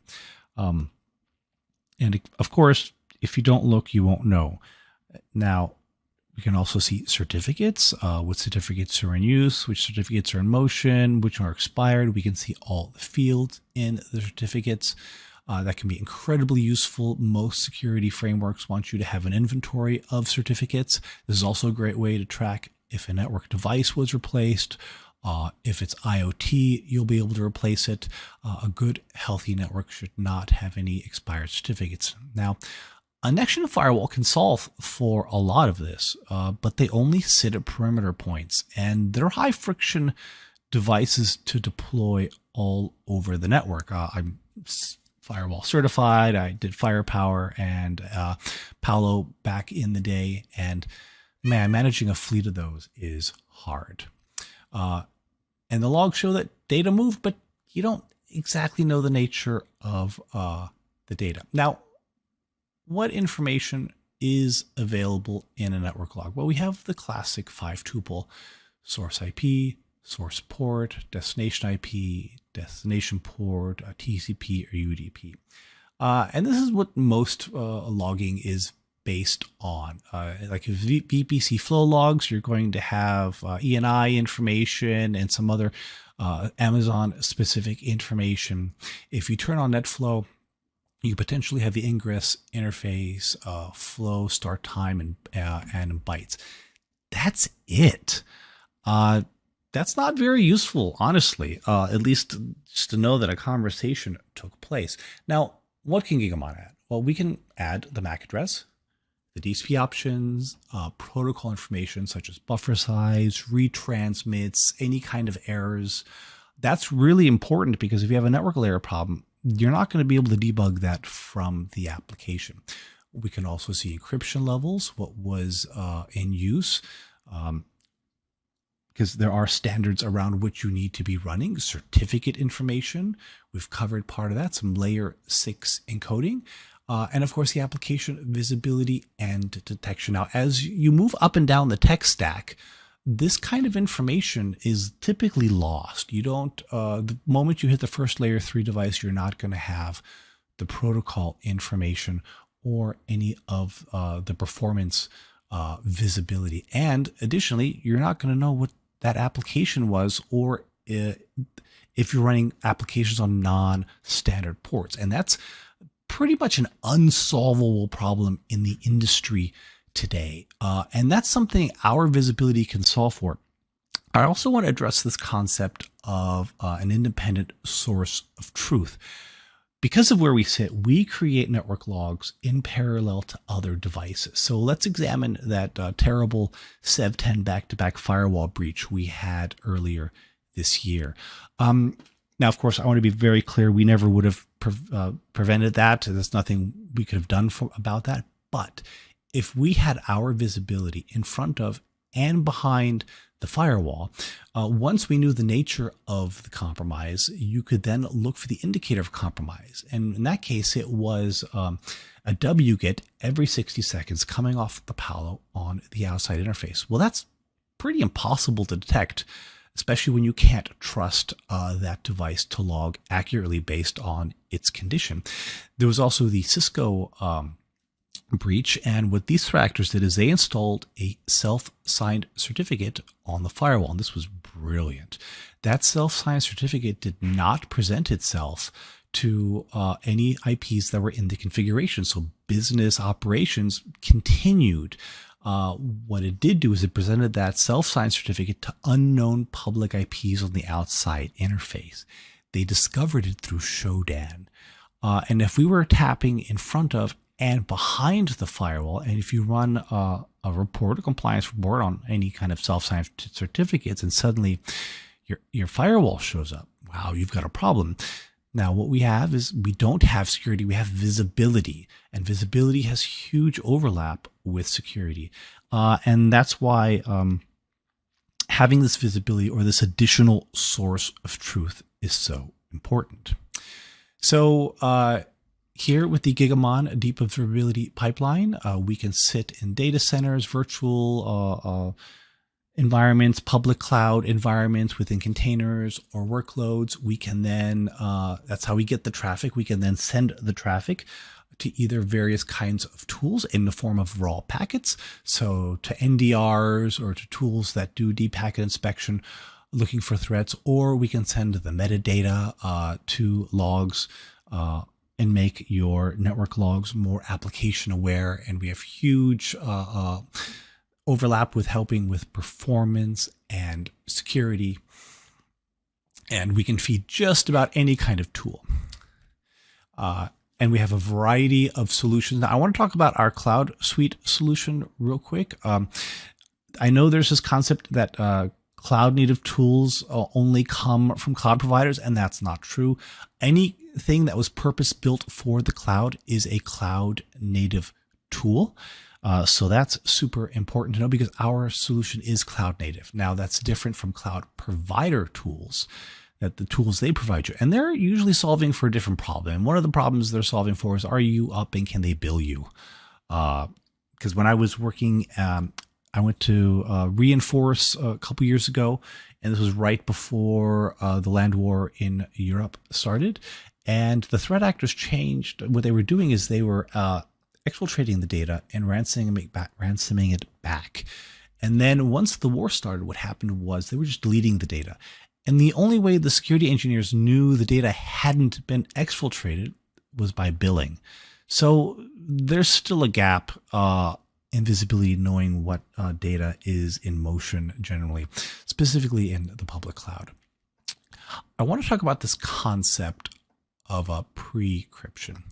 And Gigamon has a very strong decrypt capability on-prem, and we can decrypt either north-south or laterally on the network because we sit laterally. So use your firewalls north-south and then use Gigamon laterally to decrypt. We also can decrypt in virtual environments, but it's very, very different. And it isn't decrypt. We can capture the traffic off the workload before it hits the open SSL library. That means message integrity is maintained. Message confidentiality is not. Think about that for a minute. We now have a decrypt solution at scale for virtual environments, and this works both public and private cloud. There's no key management. This won't replace any decrypt stack you have, but this will open up a whole new area of virtual decrypt that previously wasn't aware.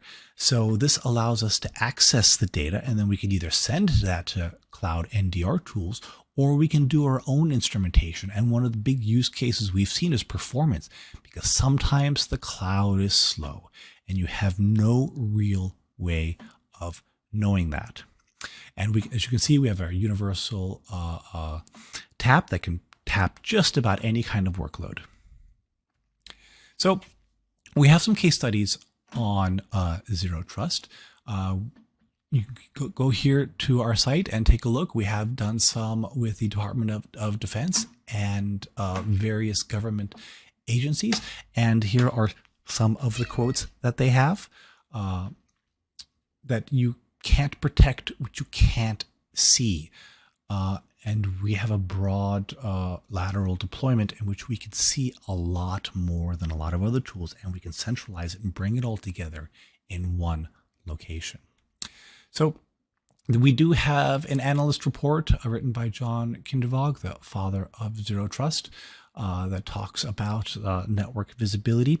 It's very, very difficult to evade a network tap. And it can be done, but once the packet is actually on the wire, that's how potentially we're going to see the bad guys. We're also going to be able to see what's communicating with what.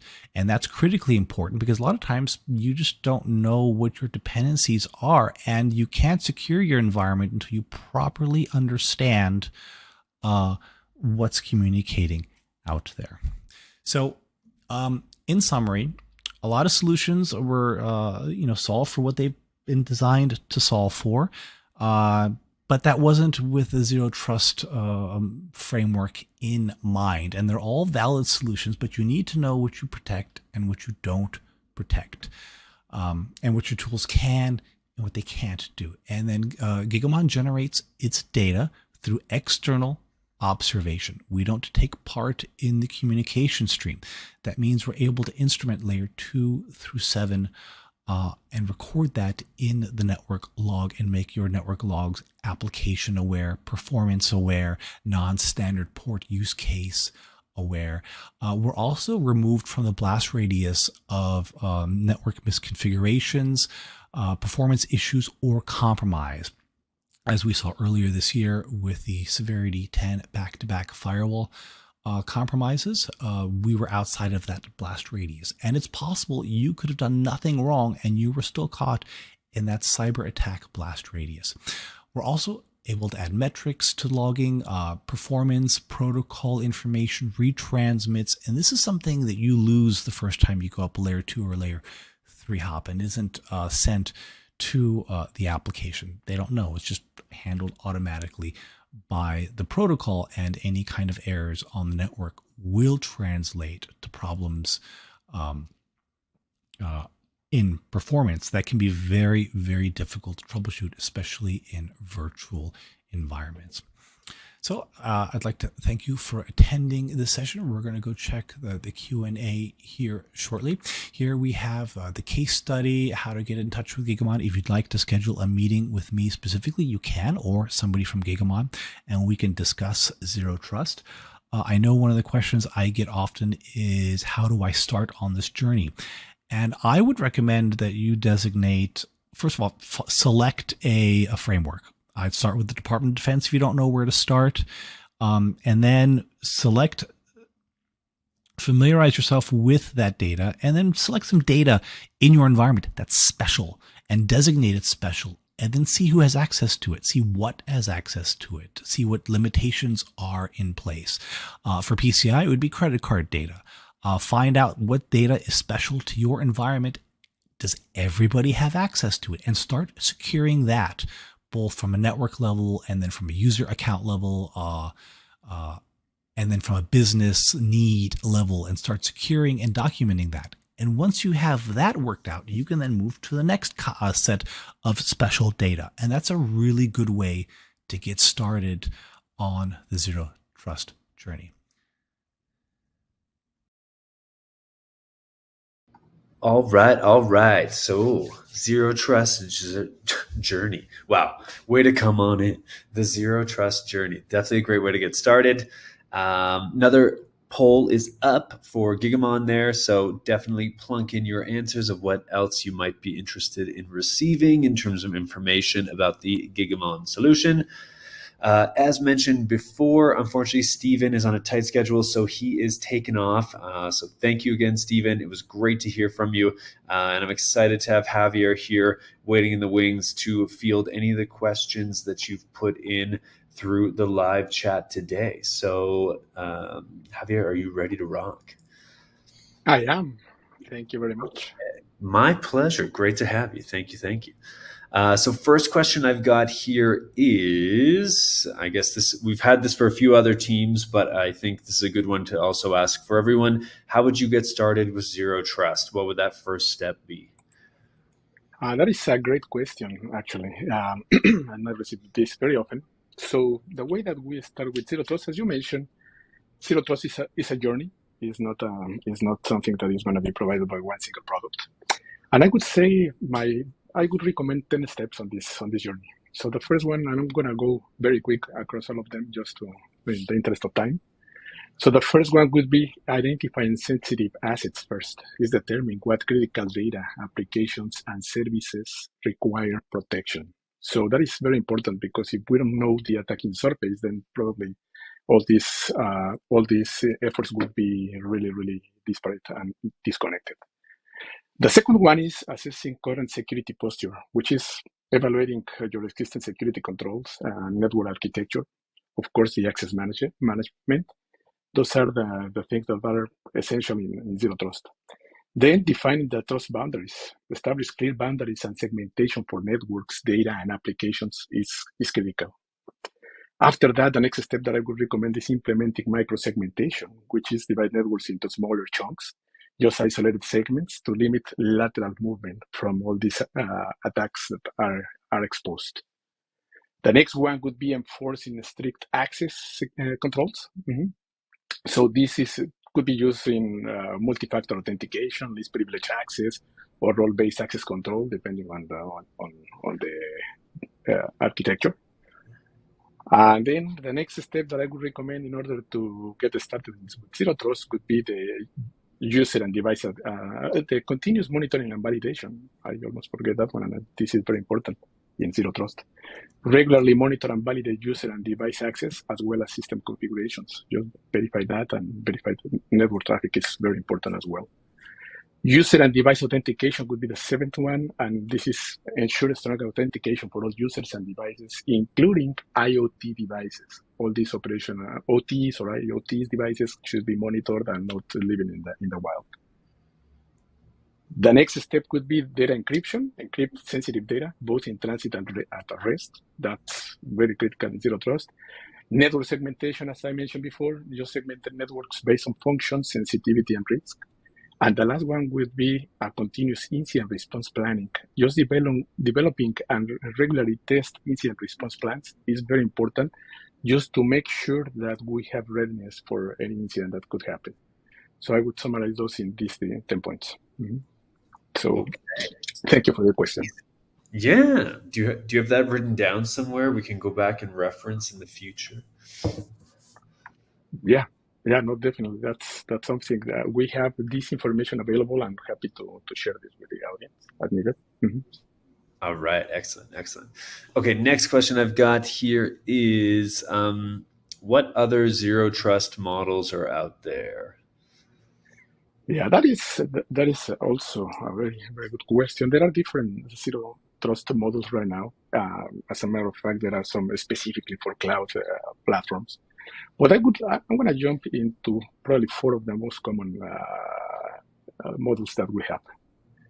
The first one that I would like to mention is the DoD model from CISA, a civilian model. The second one could be the Cloud Security Alliance model. The third one would be from NIST 853, that has a set of regulations for those. And the last one would be the Forrester model. So those are, all of them, I guess, share the same principle of never trust and always verify. In order to give just a quick differentiators between all of these to give a better idea to the audience, the scope for each one could be different. For instance, DoD CISA focuses on federal civilian agencies, while NIST is covering federal information systems. The CSA, or Cloud Security Alliance, focuses on cloud security, essentially, and Forrester Zero Trust takes a more comprehensive approach, I would say, so it's more general. In terms for the emphasis, DoD CISA emphasizes in practical implementation, while NIST is focused on risks, essentially risk management. CSA focuses on cloud-specific security, as I mentioned before, and the Forrester emphasizes in strategy and a zero trust ecosystem. This is a term that they are modeling. In terms for the guidelines, each model provides unique guidelines and recommendations that are tailored to the respective scope and emphasis, but I could say they are common. They have common principles like never trust and always verify.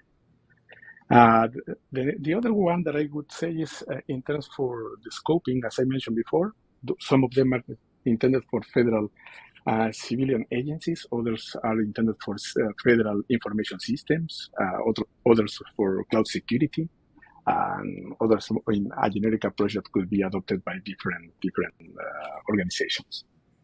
So with that, I would say those are the key differentiators that we have, but in order to have a better answer on this, all of them concur in several points, like user authentication, device authentication continuously. Mm-hmm. So verify user identity and credentials before granting access, validate device identity, security posture, and compliance before allowing network access. Network segmentation is a key part, so that's something that I mentioned before. Micro-segmentation, just to go further into this segmentation based on user roles, device types, or data sensitivity.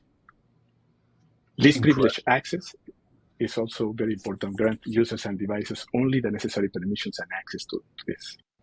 So I would say with these 5 points, we can talk about all these commonalities between all these different models and the differentiators that I also mentioned. So excellent. Man, I could pick your brain all day, but we're essentially at time. So I'm just going to ask you, if people do want to take the next step, get started, reach out to you, what would you say is where's the best place to get in touch or best place to get started? Yeah, there are, I would say, based on my experience, whenever you have working on this route of zero trust, don't just slap zero trust on your next project or firewall upgrade. This is something that is commonly seen sometimes, unfortunately. So we need to move with purpose and see what we can align with the next project with the zero trust goals in mind. So first of all, let's select one model to grow with, and then identify how we can adapt all these goals on this. This is a journey, as I mentioned before, and no one gets there overnight. But no one will get there if we just slap zero trust on any standard refresher projects or anything that is coming along in the next future. So we should plan ahead and identify all these aspects before moving forward with the latest project that we have in mind only. And that would be my best answer for this question. That's perfect. Thank you so much, Javier. I'm going to say goodbye for now. So great to have Gigamon on here today, and I look forward to next time as well with you. Thank you very much. It was my pleasure. Awesome. Take good care. Alrighty. If you haven't yet, again, we've got the handout section there. You can check out the Gigamon webinar, actually linked on how to operationalize zero trust with deep observability. So definitely click over there, check it out. And if you've got some more viewing time in you later this week, you can check that out as well. So next up, we have got a couple more prizes to give away. Always exciting. Here I have, again, a $300 Amazon gift card. You do need to be live and present here on the webcast to win, of course. And the winner of our fourth gift card is going out to Jason Medina from Illinois. And our next Apple Watch is going out to Lee Ludlum from Kansas. So huge congrats, Jason and Lee. We'll be reaching out after today's MegaCast and let you know how you can collect those prizes. Next up in today's MegaCast is Illumio. The team from Illumio has Irish Spring. He's the director of the Americas Commercial and Partner Sales Engineering over at Illumio. Frankly, when I first saw Irish Spring in some of our correspondence, I was like, I need to meet this person. Who is this person named Irish Spring?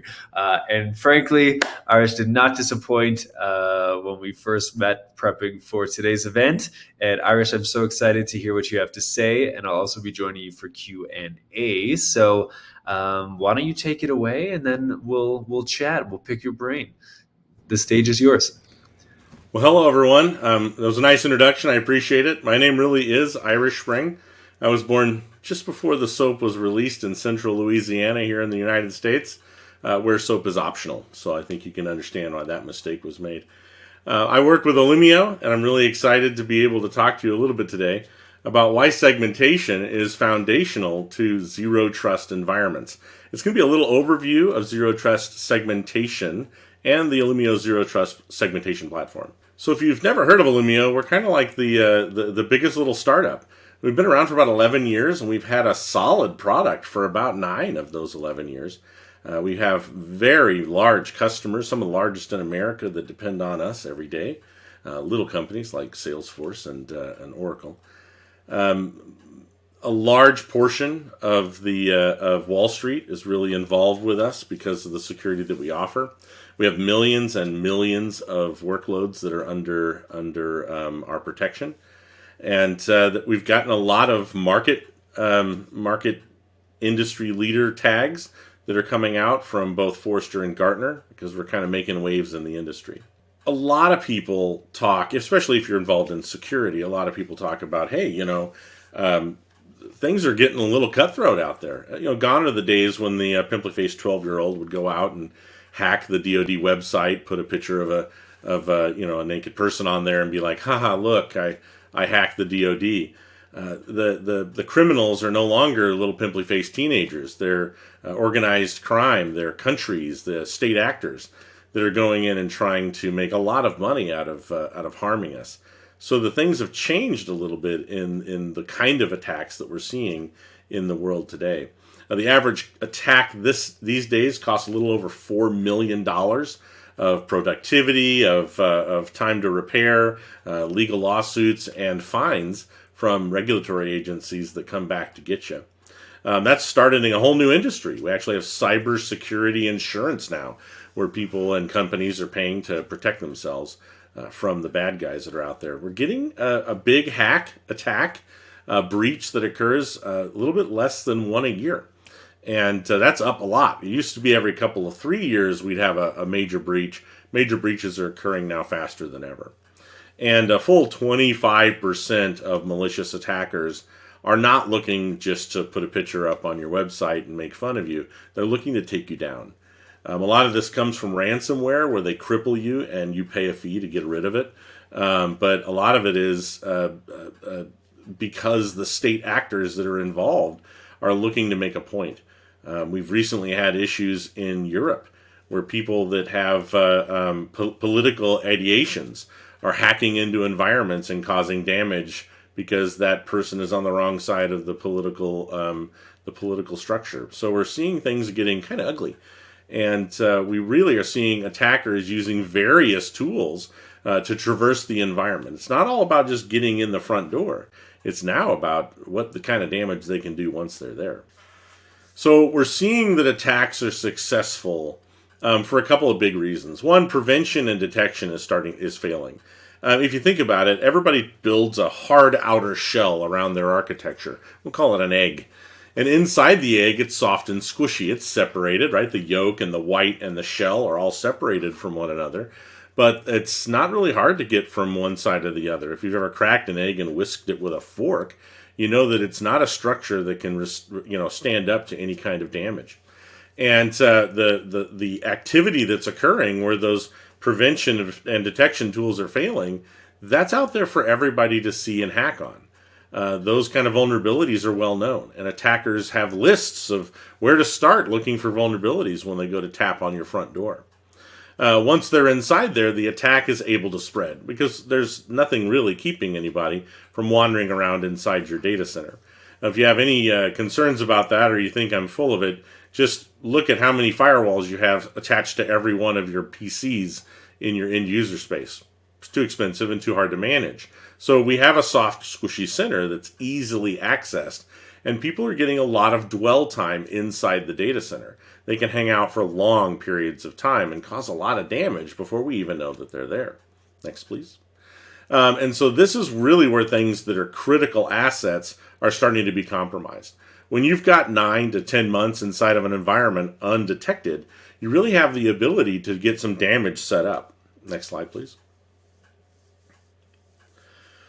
We find that the industry is now taking advantage of that, or letting people know that this is something really serious. You're going to hear a lot about zero trust strategies. We'll talk about how they look in a bit.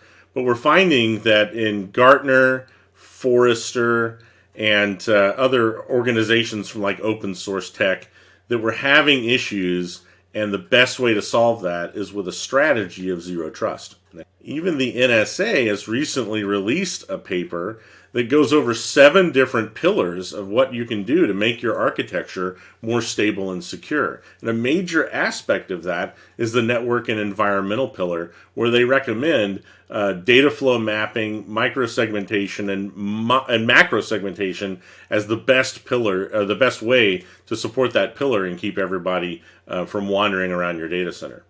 So you'll find that in the world of zero trust technology, there's going to be 3 big areas that everybody focuses on. One, zero trust data security, right? We've got to have the ability to back things up and keep things fresh.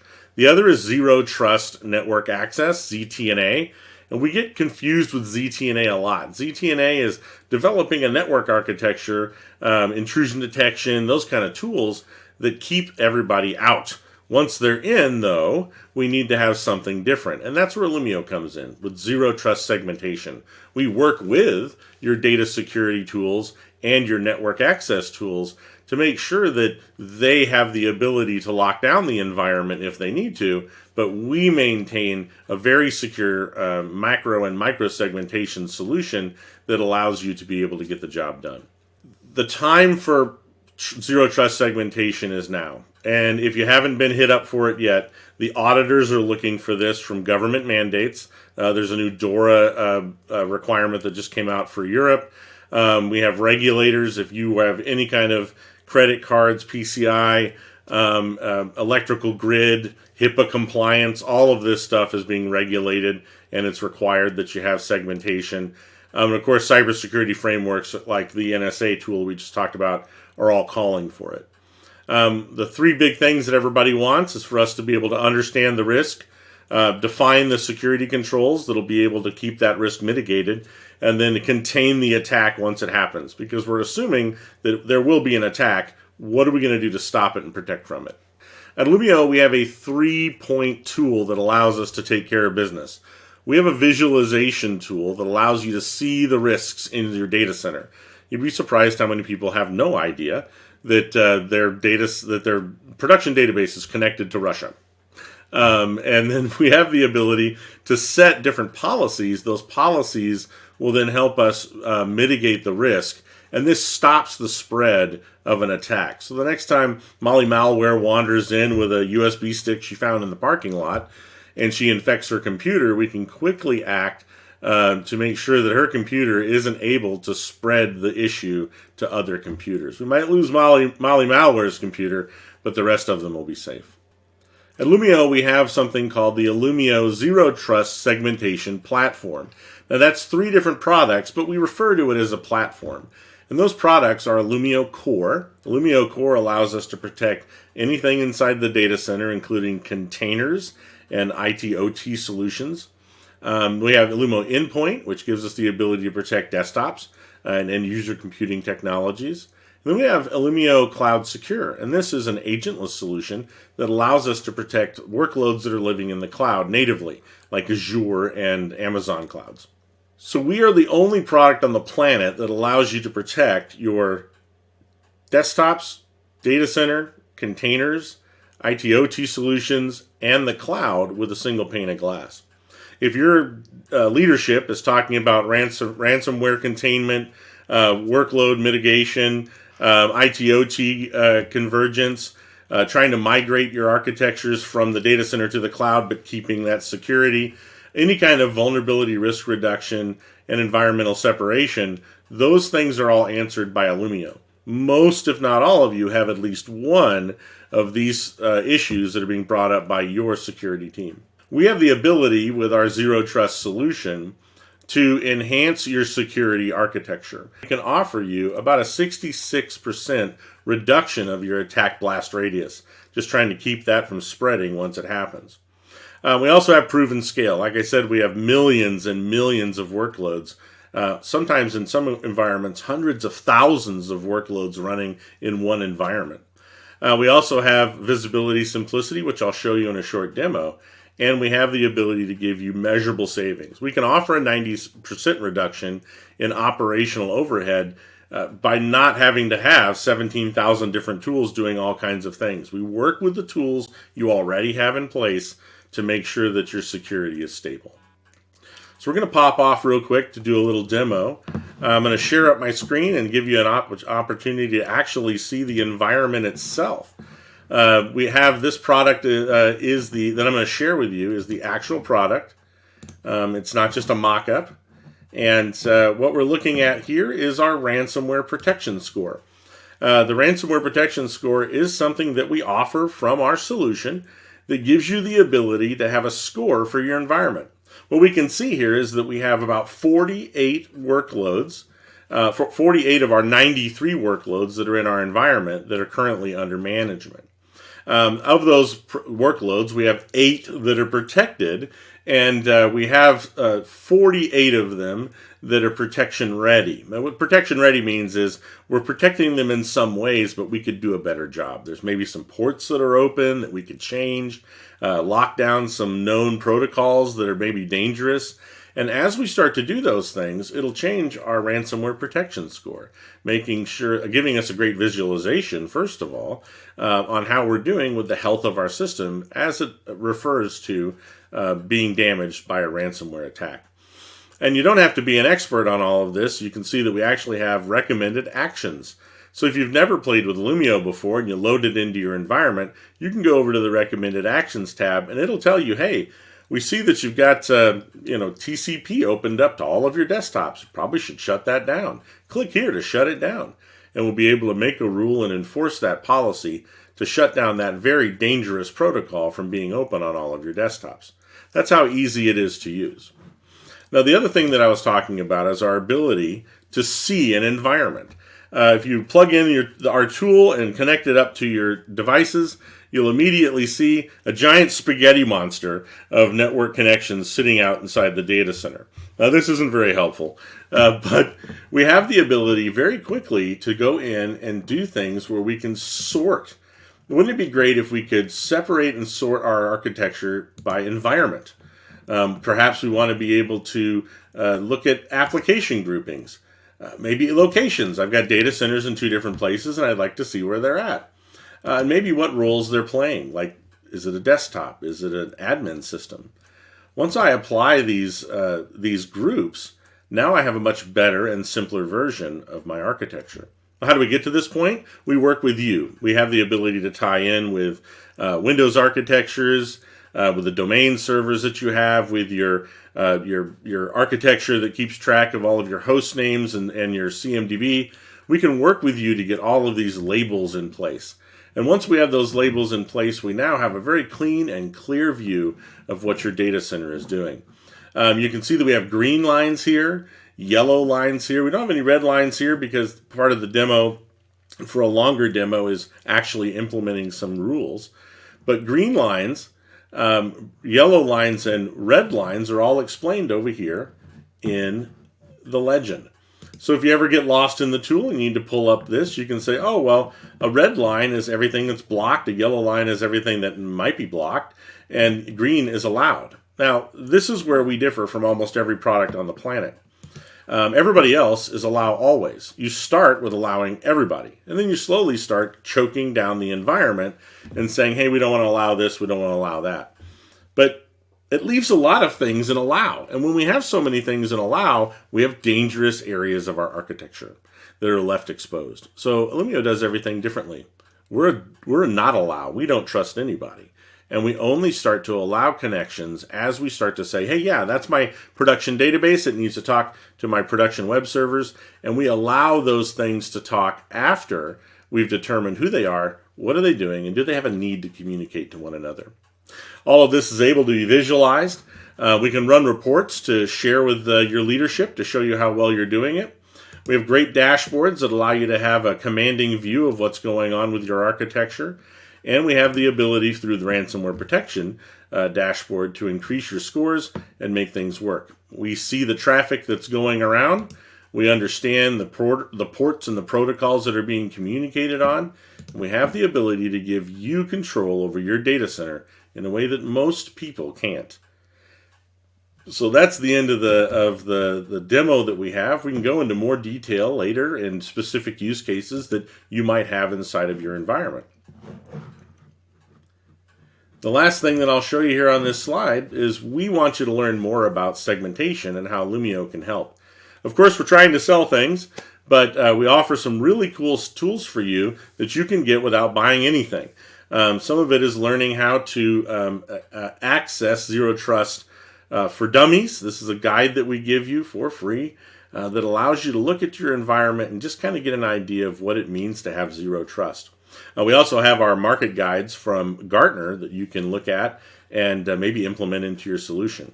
But in the end, what we really want to do is set up a conversation with you, show you some more demos that are specific to your use cases, and give you the ability to implement Zero Trust segmentation into your environment with Illumio. Now, I understand we have some questions. I'm looking forward to hearing them. Yeah, absolutely. A lot of questions have come in. First and foremost, I want to say great presentation. From the egg analogy to the giant spaghetti monster, you had me entertained from start to finish. But more importantly, tons of great information. And so thank you for that.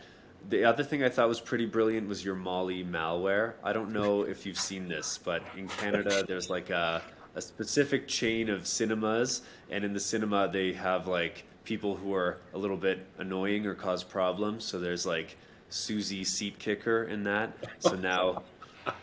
You've got a new one. Add Molly malware to it. Exactly. I was like, this is brilliant. So thank you so much. Good presentation. Sure. Awesome. Okay, so yeah, we do have a lot of questions, so let's dive in. The first one I've got for you is, how does Illumio send out alerts when it detects a breach? So this is a really good question. Oftentimes we get confused with products that are in the ZTNA space. We're not actively alarming or preparing your data center, alerting against breaches. We work with other tool sets. So if you have a ZTNA solution, an intrusion detection platform that you're already using, we can work with them and they can trigger alerts into our solution.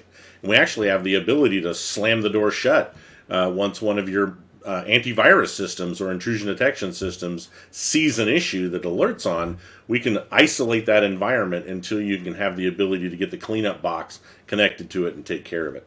So we don't actually do alerts, but we respond to alerts with a robust API architecture and our partner technologies. All right. Awesome. Next question I've got here from Jared is, I already have VLANs and firewalls. Why do I need to add Illumio? That's a really good question. So VLANs and firewalls are really good at being able to isolate your network. But to make it truly technologically efficient, we'd have to have a VLAN and a firewall between not only every section of our data center, development, test, production, but every device in our data center. Now, I know some hardware vendors out there that would love to sell you that. But with Illumio, we have the ability to implement those isolation capabilities, that zero trust segmentation, without having to have an unmanageable amount of real firewalls or an unaffordable amount of network VLANs to make everything work. Okay. Very nice. No, that makes a lot of sense. Next question, does Illumio leverage an agent? And I think kind of a compound question here, what other technologies does Illumio integrate with? Excellent. So we have a very large group of, all of our APIs are public. And so we have a large group of security vendors that work with us because our APIs are public. And it goes everywhere from just being able to implement an alarm into our system for reactionary affects to really large relationships that we have, for instance, with Netscope, where we have incredible product integrations. We do use an agent. The agent is very small, and most specifically for those of you that are in the security space, our agent is not in line with the issues that we've recently seen from some other vendors. If our agent breaks, nothing happens. The product continues to run. Everything remains secure because we're not in line with the traffic. Our agent is very lightweight. It's merely an antenna that says this is the IP address, this is the protocols I see, this is the traffic flow that I'm observing. It doesn't do deep packet inspection, and it doesn't modify the kernel to get things done. So it's a very lightweight agent that isn't going to give you the problems that some other tools have out there today. Amazing. We are pushing up a little close to time, but a couple final opportunities here to pick your brain. You mentioned that you're kind of one of the only products on the planet to cover so many or protect so many facets of an organization under a single pane of glass. Anything more on that? Maybe your mic drop moment to kind of brag and say why you're so awesome. Absolutely. So we just finished going to RSA. For those of you that's a huge security conference. And one of our customers came up to us and surprised us. They said, listen, we've had some pen testing, and that's where you hire people to try to hack into your environment. And we started off with Illumio turned off. It took them about 12 minutes to gain access to our production data center. And afterwards, we had a long talk about it. We turned our Illumio on, put our we call it full enforcement mode. They were in full enforcement mode, and after a week of trying, the pen testers gave up. Wow. So we really do have the ability to lock down an environment in a way that is not being done with other technologies.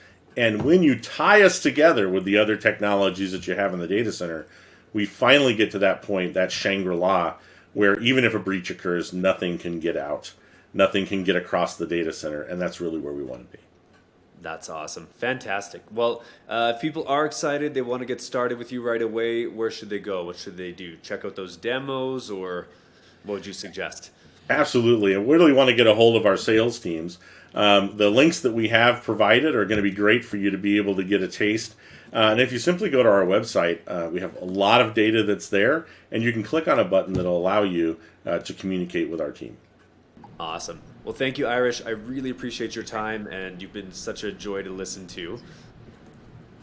Thanks, I appreciate it, and I look forward to having lots of conversations with the customers today. Awesome. Well, take good care. See you soon. Appreciate it. Alrighty. Well, that was a blast. I do have a poll up here. You know the drill by now. Just plunk in what you're looking for from Illumio. One final big thank you to Irish and the Illumio team. That was awesome. Really enjoyed it. Bundle of fun, good sense of humor. So hopefully you learned something and were also entertained at the same time. If you have not yet, I know I keep saying it, but definitely go check out the handouts tab. Illumio has a 2-pager PDF in there. This is a product brief, just overlining the Illumio Zero Trust segmentation platform. One platform, one console, any environment. So keep that on hand if it's something you want to be using or potentially exploring as you go on deeper into your Zero Trust journey. And with that, again, I have another prize to give away. So again, if you've been patiently awaiting this moment, hoping your name will be called, perk your ears up, cross your fingers, drum roll on your desk. The 5th $300 Amazon gift card going out today to someone live and present here at the webinar is Cameron Chambers from Virginia. Cameron, huge congrats, and we will be reaching out after the MegaCast today to make sure you know exactly how to get your prize. And with that, let's keep things moving along. We have our 6th and final team here, so super excited to hop over into the Menlo Security universe over here and learn a little bit more about Menlo Security. We're definitely wrapping things up in style with a 1-2 punch team here. We've got Negin Aminian. She's the Senior Manager of Cybersecurity Strategy at Menlo, and Victor Monga, who is a Senior Cyber Threat Consultant of EMEA. Super excited to have you both on here today. And Negin, Victor, are you ready to take it away? Yes. Can you... Yes, I hear you there. Okay, so feel free to. All right, thank you, everyone. Seems like we're the last one, but excited to be here as we walk through Zero Trust in the context of browser security.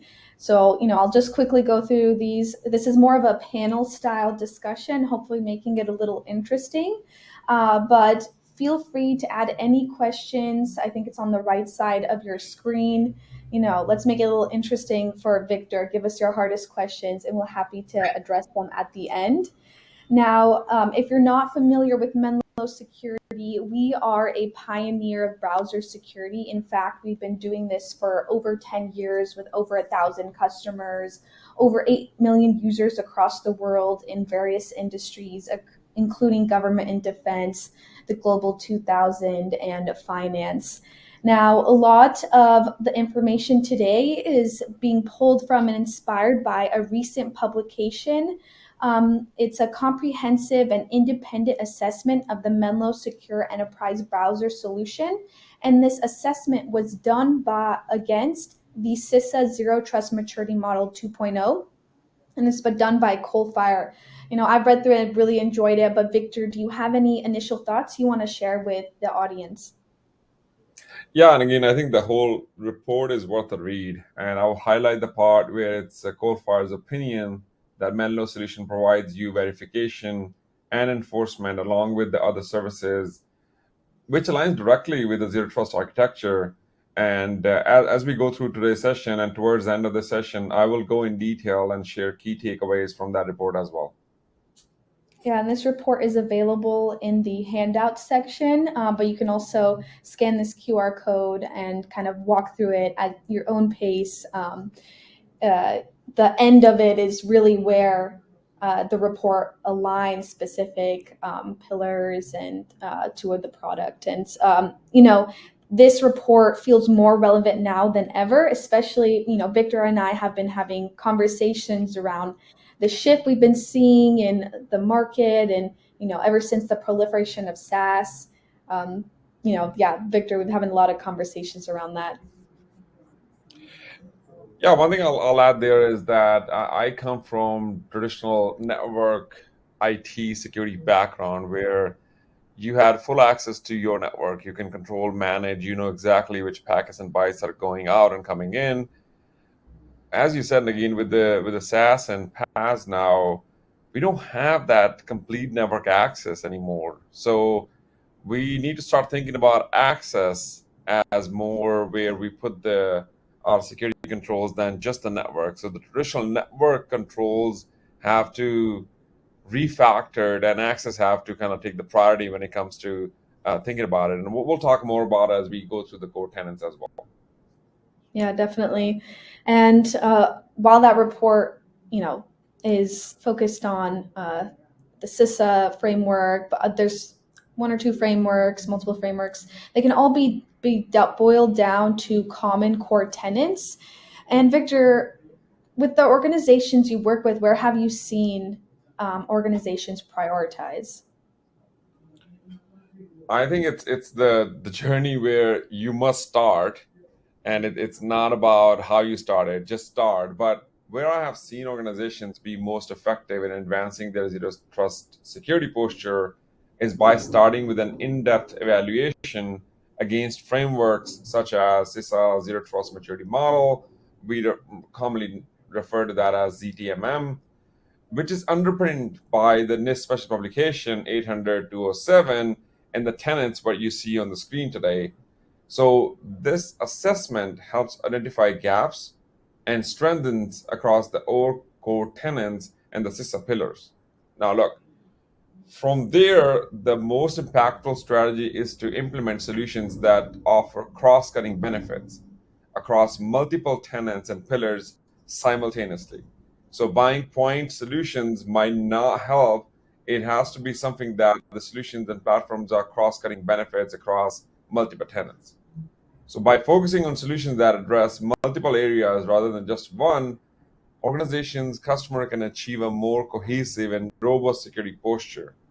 This holistic approach not only maximizes resource utilization, but again, in my opinion, it also accelerates the journey towards a comprehensive zero trust architecture. Typically, when zero trust architectures are developed, and how I have developed in the past, is it's considering inside out, keeping the critical assets and dynamic policies in mind. All four core tenets would be considered in parallel.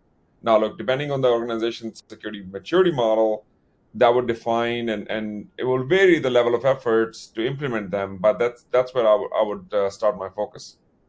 Yeah, and I really like this cross-cutting benefits. I think it's so important because, I just want to call out historically, many organizations have mostly focused on one or two core tenets, not because, they wanted to, but because of the cost and complexity that zero trust has historically been associated with. So when you really focus on that cross-cutting benefits, that's would alleviate that problem there.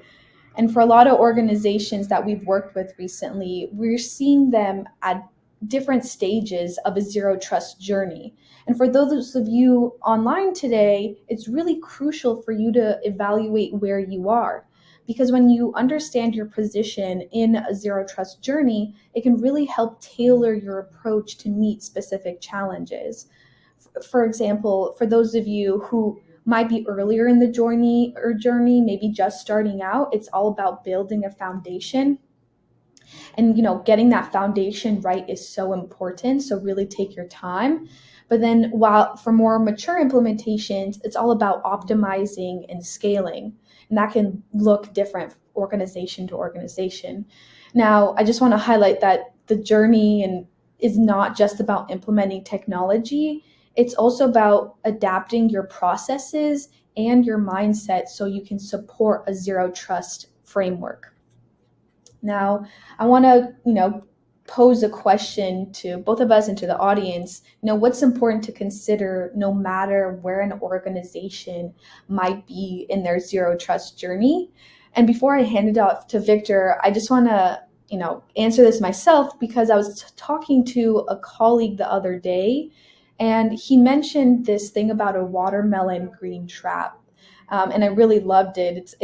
He said it's a common pitfall. Organizations think they're secure because everything looks good on the surface, but beneath that green status, there are hidden risks. And these could be, unknown assets that still pose a threat to your organization. So this watermelon green trap, it creates a false sense of security. And to truly advance your zero trust maturity, it's essential to continuously identify and mitigate these hidden threats. And the goal here is continuous reduction in blind spots and unknowns in your attack surface. And we'll talk about this more in depth, but what's really important here is to treat your browser like any other asset in this manner. And second, I really want to recognize that implementing zero trust is a marathon, not a sprint. And really the ultimate goal is to have seamless and transparent security integration. For those of you in this journey, the objective should be to create a system where security measures are robust yet unobtrusive. So we want to support our business operations without causing friction. Now, Victor, for you, what's important to consider no matter where our organization might be in their zero trust journey? Yeah, I'll share a personal story actually before I answer that. So one of the things that I was asked during an assessment that, hey, we need to migrate these 200 legacy outbound firewall rules to this new application or new firewall. And during the discovery, it turned out that most of our outbound rules were HTTPS TLS, which started the conversation with CIO that people are spending a whole lot of time on their browsers because that's how they're accessing the applications which are hosted in cloud, either in private cloud or SaaS applications, PaaS applications. And that's, I think, one of the things that was light bulb moments for me, where we always talk about identify. We need to know before we can detect it, before we can protect it. It's always the identification piece has been the most important. But realizing what's important, it's also something that we practitioners tend to kind of ignore as well, because we think that we're doing everything. We know our endpoints, or we're doing everything to identify our endpoints, network, or other controls. But one of the key missing piece here is, again, for me, when I looked at this, was browser. That we don't treat browser as an enterprise asset. We think that that's an ancillary peripheral that you get as part of the operating system and you use it. But that is a great attack vector and a surface that we tend to ignore. So for me, when you start this journey, this requires continuous effort and vigilance, but ultimately you want to reduce the blind spots in the zero trust architecture. That's my number one priority, because they'll help me actually see the attack surface, let me to identify attack vectors, and finally I can reduce enterprise risk. So in my opinion, accepting the fact that we need to identify there is no more trusted network, everything is untrusted. That includes the browser, which connects the enterprise or the customer data applications to the outside world, where all the adversaries are trying to get in, is one thing that's really important to consider, no matter where you are on your journey of zero trust. Yeah, exactly. And I think for those of you on the call who might be, I have other priorities, I'll get to the browser eventually. It's really important to think about where the majority of our employees are spending their day. According to Forrester, we're spending 75% of the workday inside the browser. But, as Victor lightly mentioned, it's also what many zero trust deployments have left alone. And as you can, I'm not going to go through all the statistics here, but you can see that attacks have been designed to evade whatever maze of controls that you might have in place. And it's just clear that the browser attack surface remains a problem. And in the Coldfire assessment, I really want to highlight a quote in there. In alignment with zero trust principles, browser security is treated as an integral component of the overall security posture, subject to the same level of scrutiny and enforcement as other critical assets in the network. But, I know this can be difficult. I know that implementing zero trust principles for web access is hard. It's not an easy thing to do. It requires you to scrutinize every aspect of your browsing environment, from user authentication to content inspection. And it could be really challenging for some organizations, especially when you have environments with diverse user bases and complex access requirements. And as I lightly mentioned before, you have to ensure that there's seamless access to web applications while maintaining strict security controls. So, it's really getting that balance right. But as we saw in the previous slide, it's extremely important to address now. But Victor, what challenges have you been seeing organizations face around implementing zero trust with web browsers?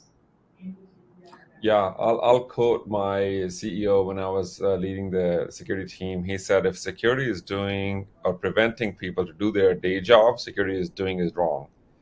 And that resonated with me as CISO, because when we think about security, we had a tendency, and we're changing it in the community as well, where we're no longer treated as the old guard. We have to work with the business and actually improve the efficiency instead of adding another layer of complexity. So the biggest challenge when I'm architecting zero trust architectures, it's implementing zero trust with the browsers is human habits.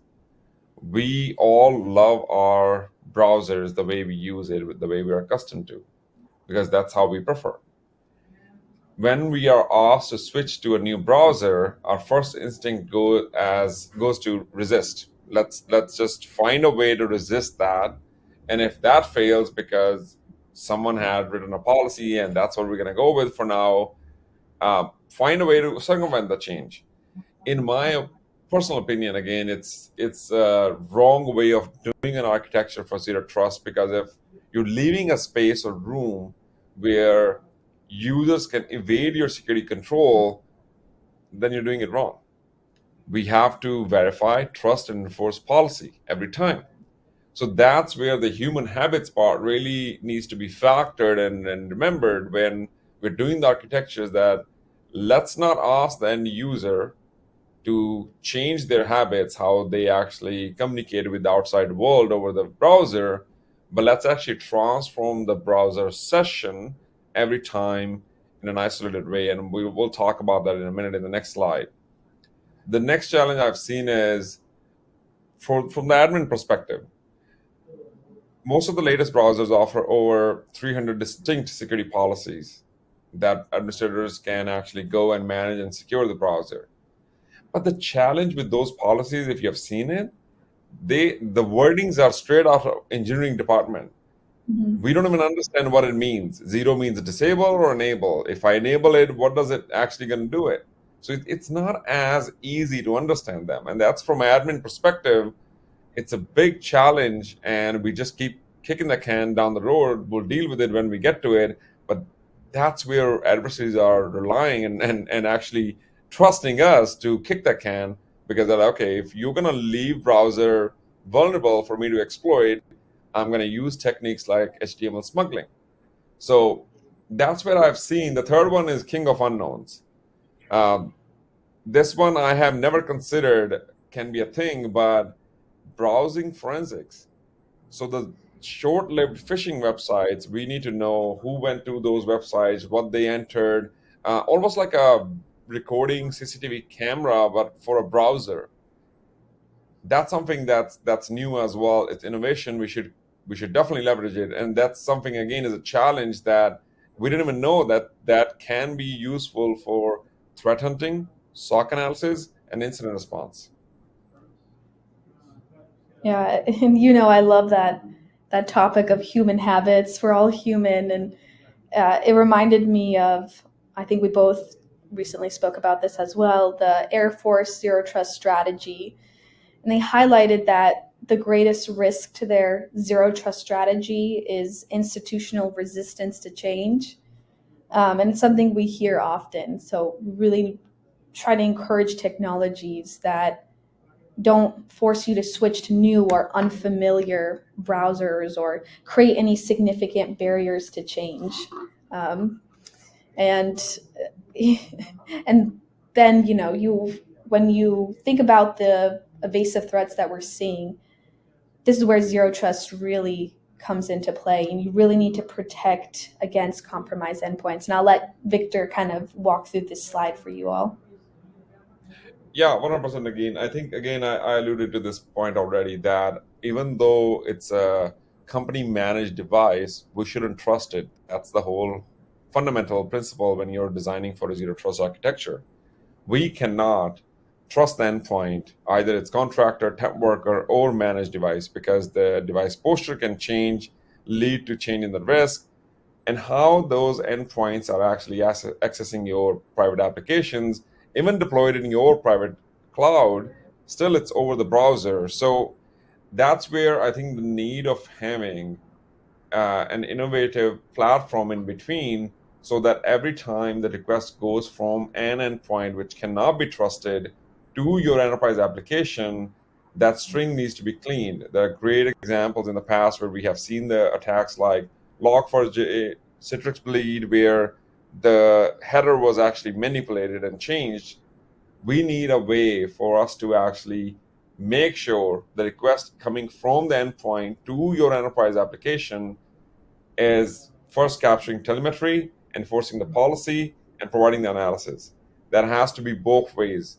This is where I think, again, having a comprehensive platform which provides those capabilities comes in handy. And again, is going to walk you through it in the next slide.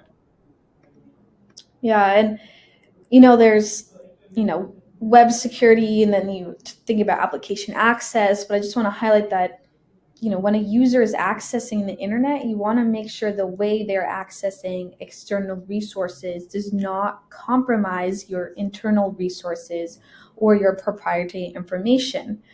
So, whether it's like accessing the internet or applications, you want to have controls in place for both scenarios.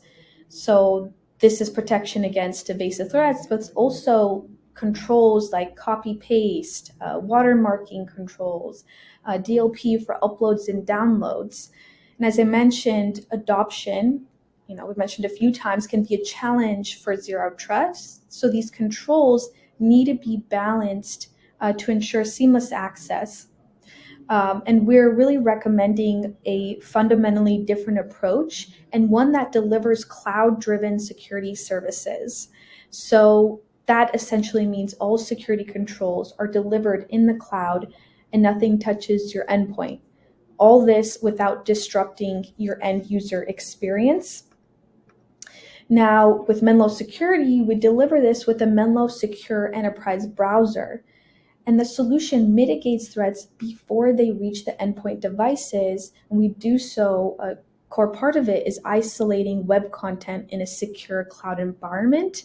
And in doing so, we provide browser security. We enable your unmanaged endpoints to get access to internal resources safely. So that's whether it's a contractor or an employee with a BYOD deployment model. You have the Menlo extension, so you can enforce zero trust access policies easily. And you have managed endpoints, you can use proxy elements. And so this really helps achieve your zero trust objectives. Now, I know zero trust can get complicated and require a lot of resources, but we want to take that complexity that has historically been tied to zero trust architecture and simplify it. We want to apply zero trust policies by not trusting any browser or any endpoint, every time enforcing policy for every session. And we want to simplify it without changing user behavior. You don't have to change your browser of choice. Now, as I mentioned earlier, and this is available to download in the handout section, Coalfire did a recent assessment, and it's a roadmap of exactly how to achieve zero trust principles with the Menlo Secure Cloud Browser. And just quickly, I'd love, Victor, the highlights that people should know about this report. Yeah, absolutely. Again, this report is very thorough, and I'll be mindful of the time. But I want to break down the findings in terms of the core tenets we talked about, where we previously talked about and established. So the four core tenets are verify, authenticate, least privilege, microsegmentation, continuous monitoring, and verification. Now let's start with first, verify and authenticate. Within the report, you'll see that the Menlo Secure Enterprise browser supports strong authentication methods, including MFA, seamless integration with identity providers using SAML, OAuth. This ensures that every access request is thoroughly authenticated and authorized, regardless of where the user is located. Second is least privilege access. That's a core tenet. We talked about it, where in the report, you'll read Menlo enforces least privilege access by allowing precise control over user permissions. So within the admin, you have full control on what users can access, what they can download, copy, paste, and those DLP controls as well, where it was always relied upon the endpoint level, but now you're shifting left and you're applying those controls within the browser as well. Menlo solution enables administrators to define these integrative, granular access policies that really restrict users to only access the resources that they need based on their roles, function, and again, that all can be fetched directly from your identity providers so that you don't have to manage those security groups differently. This really minimizes the potential of unauthorized access, again, going back directly to the zero trust architecture. This significantly reduces the risk of insider threats. Third is microsegmentation and isolation, my favorite. By isolating web content and applications within source, disposable virtual containers, Menlo creates micro perimeters that prevent lateral movement within the network. So the widespread and the blast radius concepts, when we talk about microsegmentation, now apply that on the browser level. Again, keeping the same browser that the user is used to, but when they go to different websites, when they go to your private applications, those are two separate sessions. Now that in itself is a definition of microsegmentation and isolation. Again, this ensures that a breach in one area does not compromise the entire system, maintaining robust security across integrated and connected applications. Finally, continuous monitoring and real-time assessment. This is really important. We tend to ignore or overlook this part when we do the architectures, but Zero Trust dictates that we need to continuously monitoring in real time. And within the report, you will read that Menlo achieves continuous monitoring through comprehensive user behavior analytics and browser forensics, the CCTV within the browser analogy I gave you earlier. Menlo solution provides a real-time detection of suspicious activities. I mean, this is the fastest you can detect, because 20 years ago, we used to have a concept of detect or give me an alert when the file is actually detonated if it's malicious. We said it's not enough. Then we said, okay, as soon as the file is downloaded and hit the hard drive, alert me. Still not enough. We need to get to the point where it's almost real time. When I went to the phishing website and clicked on it, either it's blocked right away or you get alerted. All of this actually helps you kind of respond to those risks where you need to provide the controls as early in the attack chain as possible. So again, from a practical standpoint, this guide confirms the applicability of the Menlo Secure Enterprise browser and provides a concrete path forward. Again, it's a very comprehensive report, but this is what I wanted to kind of break it down, aligning the features and products and capabilities back to the four core tenets. Again, back to you. Thank you, Victor. And, if you enjoyed this conversation, if you think, I'd love to meet Negin and Victor in person, we will both be at Black Hat. There's a Cloudy with a Chance of Cocktails event with Google, and we also have a booth. So like I said, if you'd love to, learn more about Menlo security or discuss more about browser security and what that means in Zero Trust, please come talk to us. And now we'll check the questions. All right, excellent. I love that, Cloudy with the Chance of Cocktails. That sounds fabulous. Perfect. All right, well, let's dive in. I know we're wrapping things up here in terms of time, so let's try to cover as much as we can. Great job, you two. I don't know if you want to answer kind of both each question or just pick one and say, I'll take this, but I'll leave that up to you once you hear it. So first one here is from Paul. Paul's asking, how would Menlo Security compare and contrast its ZTA solution with an enterprise browser implementation? Yeah, I can take that one. So, Paul, when I see, or when I implement ZTA with an enterprise solution, Menlo solution can be a replacement or augmentation with it. So a lot of the enterprises have early adopters of traditional, or I would call them legacy RBI, or remote browser isolation. Menlo provides the almost next generation or the next innovation platform where now you can apply the ZTA concepts within browser using the same platform from end user perspective and for your enterprise private access, because within the same platform, we also offer access to your private applications without exposing and opening those firewall ports, exposing to internet. Awesome. Okay, I'd love to next. add, Please, if I could please just do. add one more thing that's really important to highlight is kind of that explanation we had that all security we have is executed in the secure cloud browser. With enterprise browsers, everything's executed still on the endpoint, and so a sophisticated attacker could get to the data in memory, and so that's another really difference in kind of how these technologies are implemented. Excellent. Good point on that. So next question here with Chad. Chad says, how does Menlo Security's cloud-based isolation technology support the zero trust model by preventing threats from reaching users and endpoints? And can you share specific examples where this approach has effectively stopped attacks that a traditional security measure might have missed?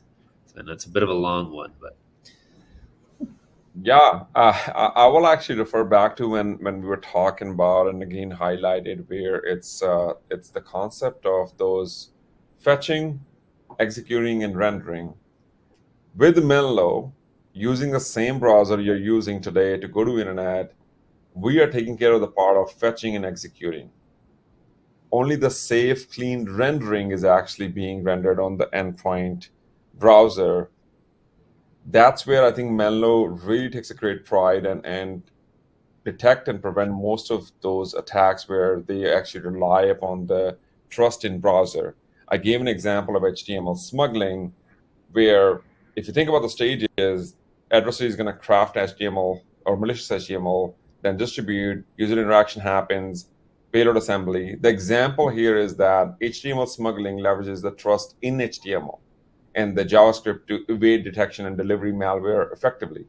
So if I'm doing the fetching, executing in a cloud browser in a almost like an isolated way, only the clean rendering is actually going to the endpoint. So that's where the example would be, where anything that the adversary is trying to actually execute within the browser, we'll actually stop it already, because that's happening in the browser, in the cloud. Only the safe rendering is actually coming to the end user. Nikki, anything you want to add to it? No, perfect.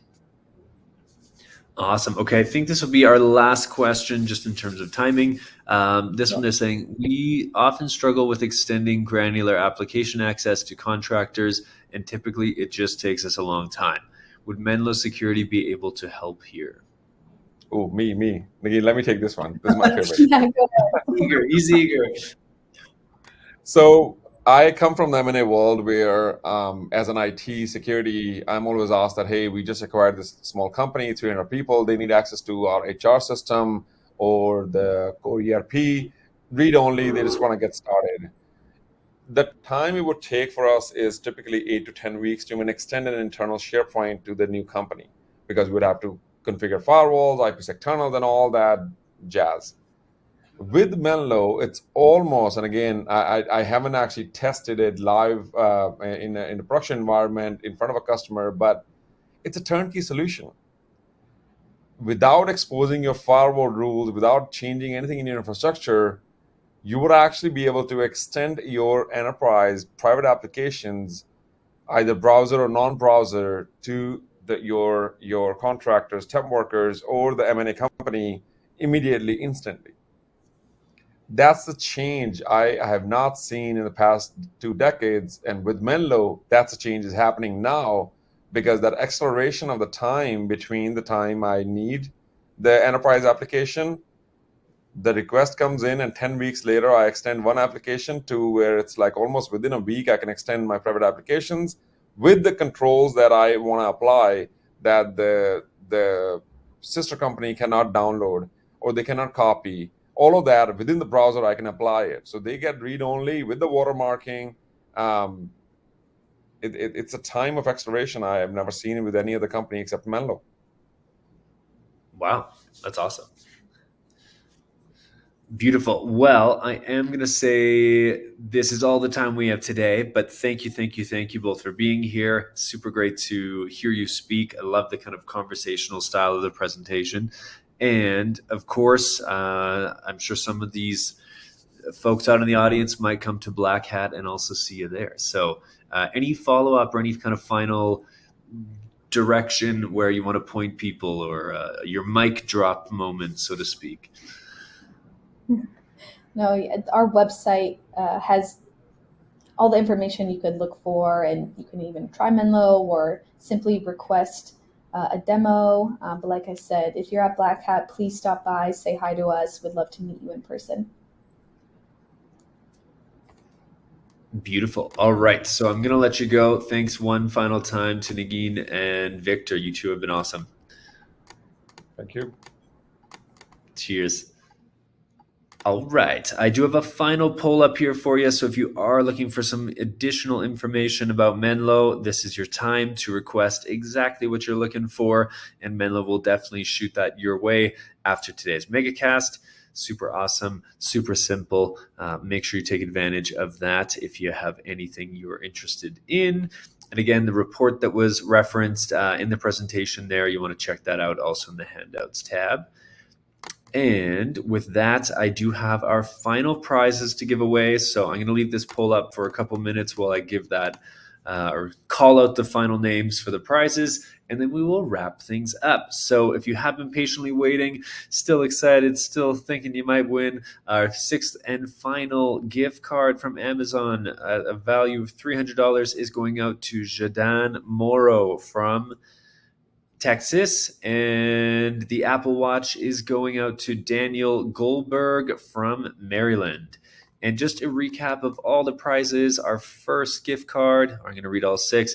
We've got Anup Shrestha from Ohio. We've got Paul Kleppel from Pennsylvania. We've got Niranjan Reddy from California, Jason Medina from Illinois, Cameron Chambers from Virginia, and Jadan Moro, probably Jaden, I'm not sure, from Texas. And our final winners for the Apple Watches are Deepak Patnaik from Virginia, Lee Ludlam from Kansas, and Daniel Goldberg from Maryland. Huge congrats to everyone out there, and thank you so much for being here today. If you absolutely loved your time here on the MegaCast and you're curious about speaking or being involved with one of our MegaCasts, EcoCasts, or summits, we'd absolutely love to hear from you. You can reach out by email at connect@actualtechmedia.com. And as always, super big thanks to all of the teams. I want to thank on behalf of Actual Tech Media, Duo Security, actually not Duo Security, silly note there. Sorry, guys. I want to thank HP, Aruba Networking, Rubrik, Veeam, Gigamon, Illumio, and our friends here at Menlo Security for being here and making today possible. I also want to thank all of you. This is a big time investment on your part. It's exciting. It's full of information, but many of us are busy. We've got our days full and we don't always have the time to pull our heads up, think ahead, plan ahead. And as we learned today on this very fun conversation about Zero Trust is a journey and not a one and done implementation. So hopefully you've gotten some interesting tips and ideas. You feel a little bit more informed or equipped to tackle and implement some of the opportunities at your organization. And of course, hopefully you feel that you got good value out of your time here today. Now, before you take off, I want you to mark your calendars for an upcoming event. This is an EcoCast taking place tomorrow. So if you have a little bit of time, this one's a little bit shorter, kind of short and sweet. 2 presenting teams. This is up-leveling your identity and access management solutions. Same time, 12 p.m. Eastern or 9 a.m. Pacific. So definitely check that out.